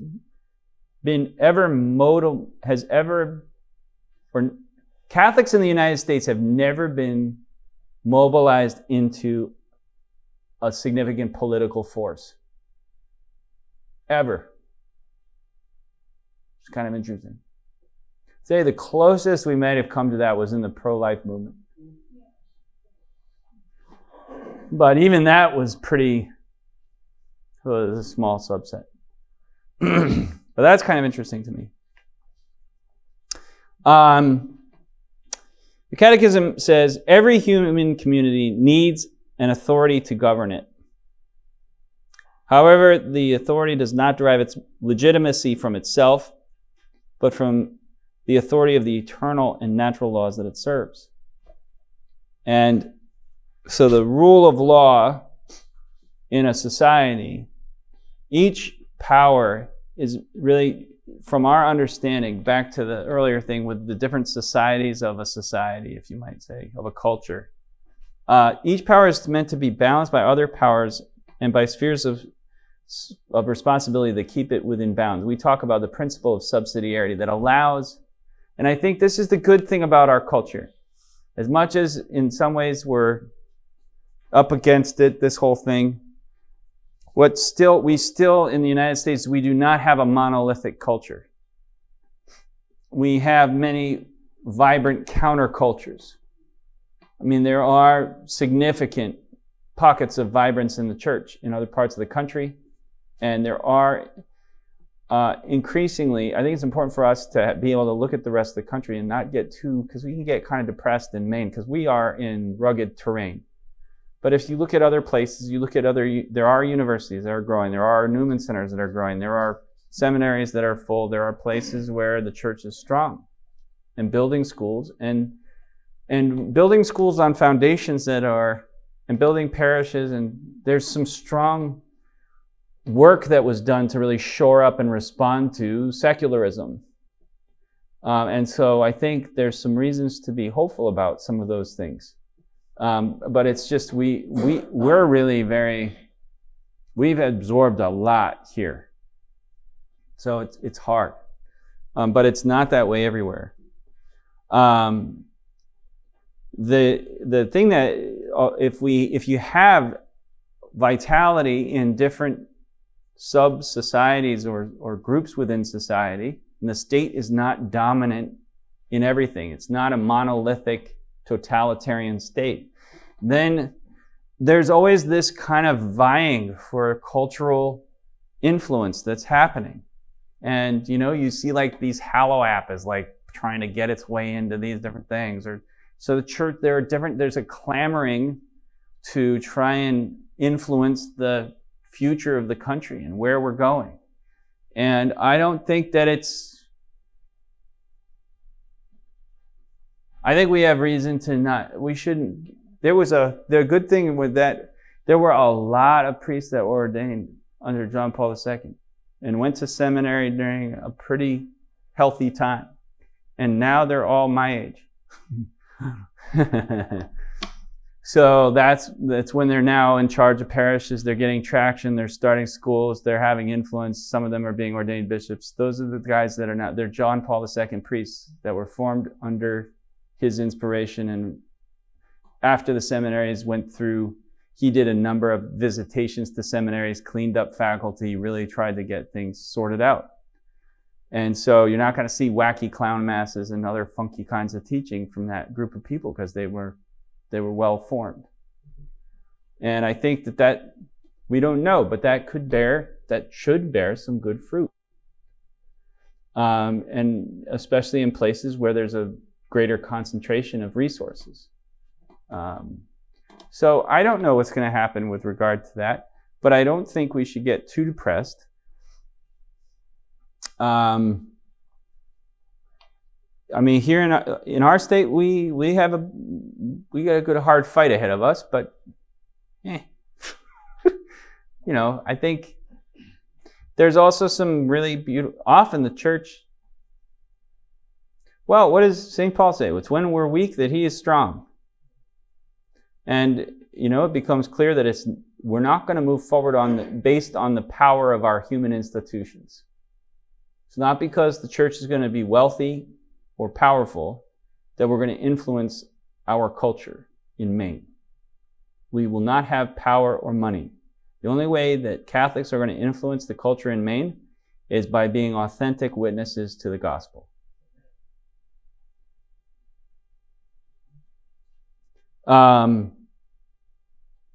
How do we do that? That was the question. In Evangelium Vitae, John Paul II says, this was an interesting thing when he's talking about how do we foster the gospel of life. He starts with this. We must foster in ourselves a contemplative outlook that sees the deeper meaning, beauty, freedom and responsibility of life, and looks at life with awe and reverence. That's step one.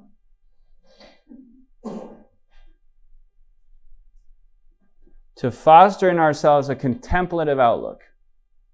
In other words, what does a contemplative do?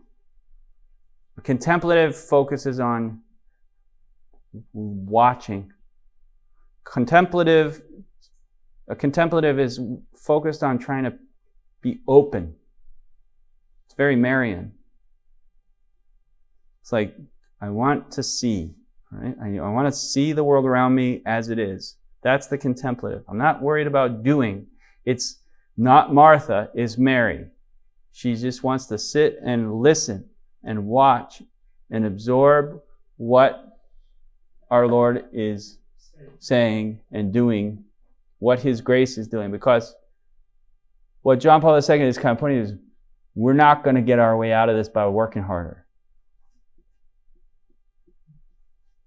And furthermore, if we just try and act right away, what we might end up doing, and this is my concern about what the church ends up doing, we are like, we got to do something. What do we end up doing?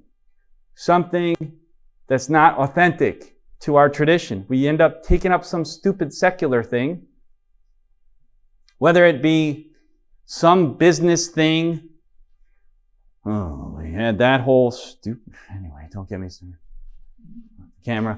But, it's like, I got assigned a book and it's like how to lead people, and, it's basically like your Carnegie, influence friends and make it out of enemies. I don't know what the thing that book is, but it's, like all, like just secular baloney repackaged and trying to, because we're like, well, the secular world is successful, so we should just do what they're doing because then we'll be successful.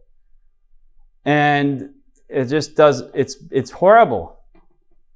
And it undermines our credibility, and just, so I think that's the unfortunate, if you don't take the time to actually say, okay, well, how do we see the world? Who is this God we're like, how is He at work in our world? Like, where's the Holy Spirit guiding us?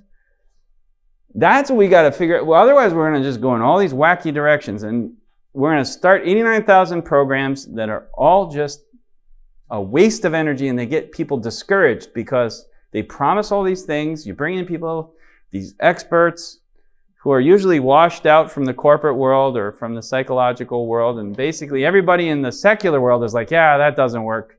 Go to the nonprofits and the churches, they'll buy your mumbo jumbo. And we're like, oh, you're a secular expert? Come on in. It's like, well, that was anyway, don't get me started. But I think what we don't need to mimic Father Kevin, not Father Kevin, Father, wow, I'm blanking on his name. It'll come to me. He was a priest assigned up in Bangor with me for a time, but he said this in his field, he had been an engineer for a while. And he said that in the industry, the thing you did not want to be was a fast follower. And basically a fast follower is like, you're always a step behind, it's like, oh, Mercedes is doing this, so then Toyota's like, well, we'll do that too. But you're just picking up what the secular society is discarding and moving on to the next thing. And because you can't afford to be on the top of the secular society, but you settle for washed out secular junk because you think you have so little self-respect for your own tradition and faith and perspective that you think that the secular junk is better than your own heritage and your own perspective.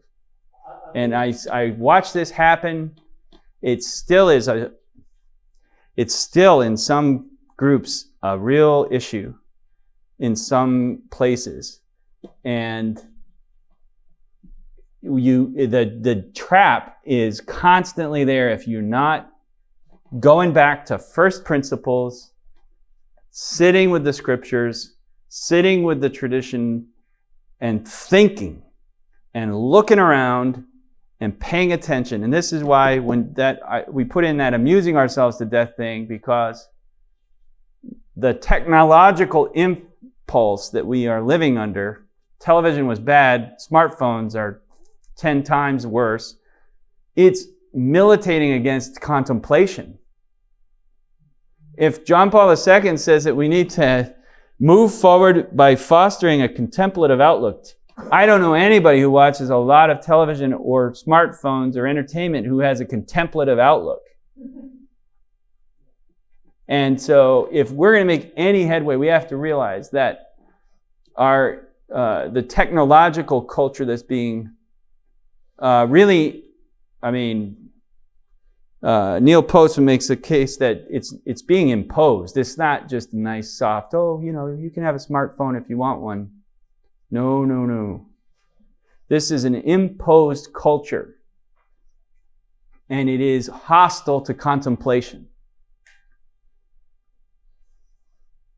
And if we are living in an imposed culture, that's where I think we have to start getting more serious about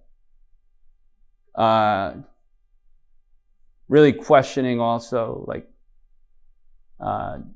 the threats to a contemplative disposition. If we can't sit down and just be human beings sitting with God, looking at the world around us, looking at the people around us, because we got our heads in one of these, we're not gonna make much headway. So anyway, I got a little bit off topic, a little here and there, but not too bad. I think some of this is, again, the topic, church and society. Like, what's going on? This needs to get somewhat nuts and bolts, boots on the ground. We can talk about the church and society very abstractly, but what's going on in our society right now? What's the landscape that we're dealing with? What's the terrain we're walking on? Who are the people we're encountering? And how do we respond to that in a way that's discerning and thoughtful, and recognizing that we have that responsibility, that we have the responsibility for promoting a culture of life. We cannot simply go sequester ourselves in some kind of little monastery up in the mountains, as much as that sometimes feels like a very nice option. You cannot ever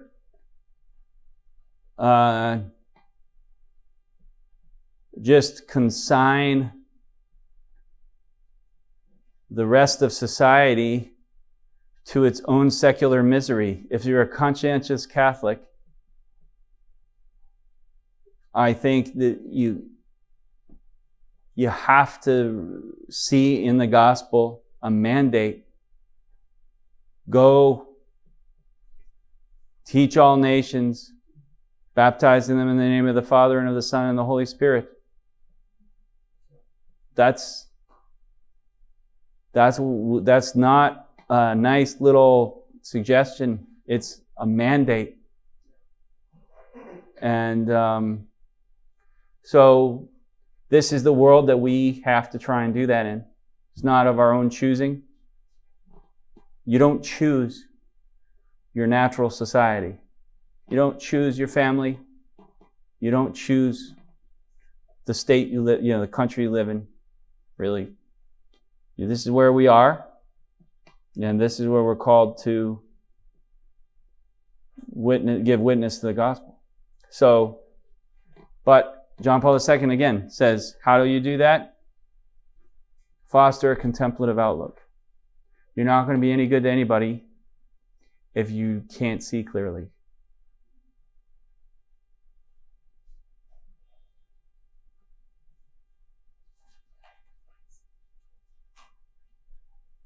So, that brings us to 8:30.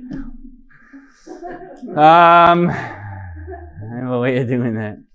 I know it's kind of, this is, I don't know, I think about this all the time. And obviously it's my job to do that, to think about these things. But I think it's important. This is important information and things for you to be thinking about and reflecting on, and we need to be all thinking about these things as Catholics and all taking a certain amount of responsibility for trying to say, okay, you know, the good thing about living when we do is we don't have a lot to lose.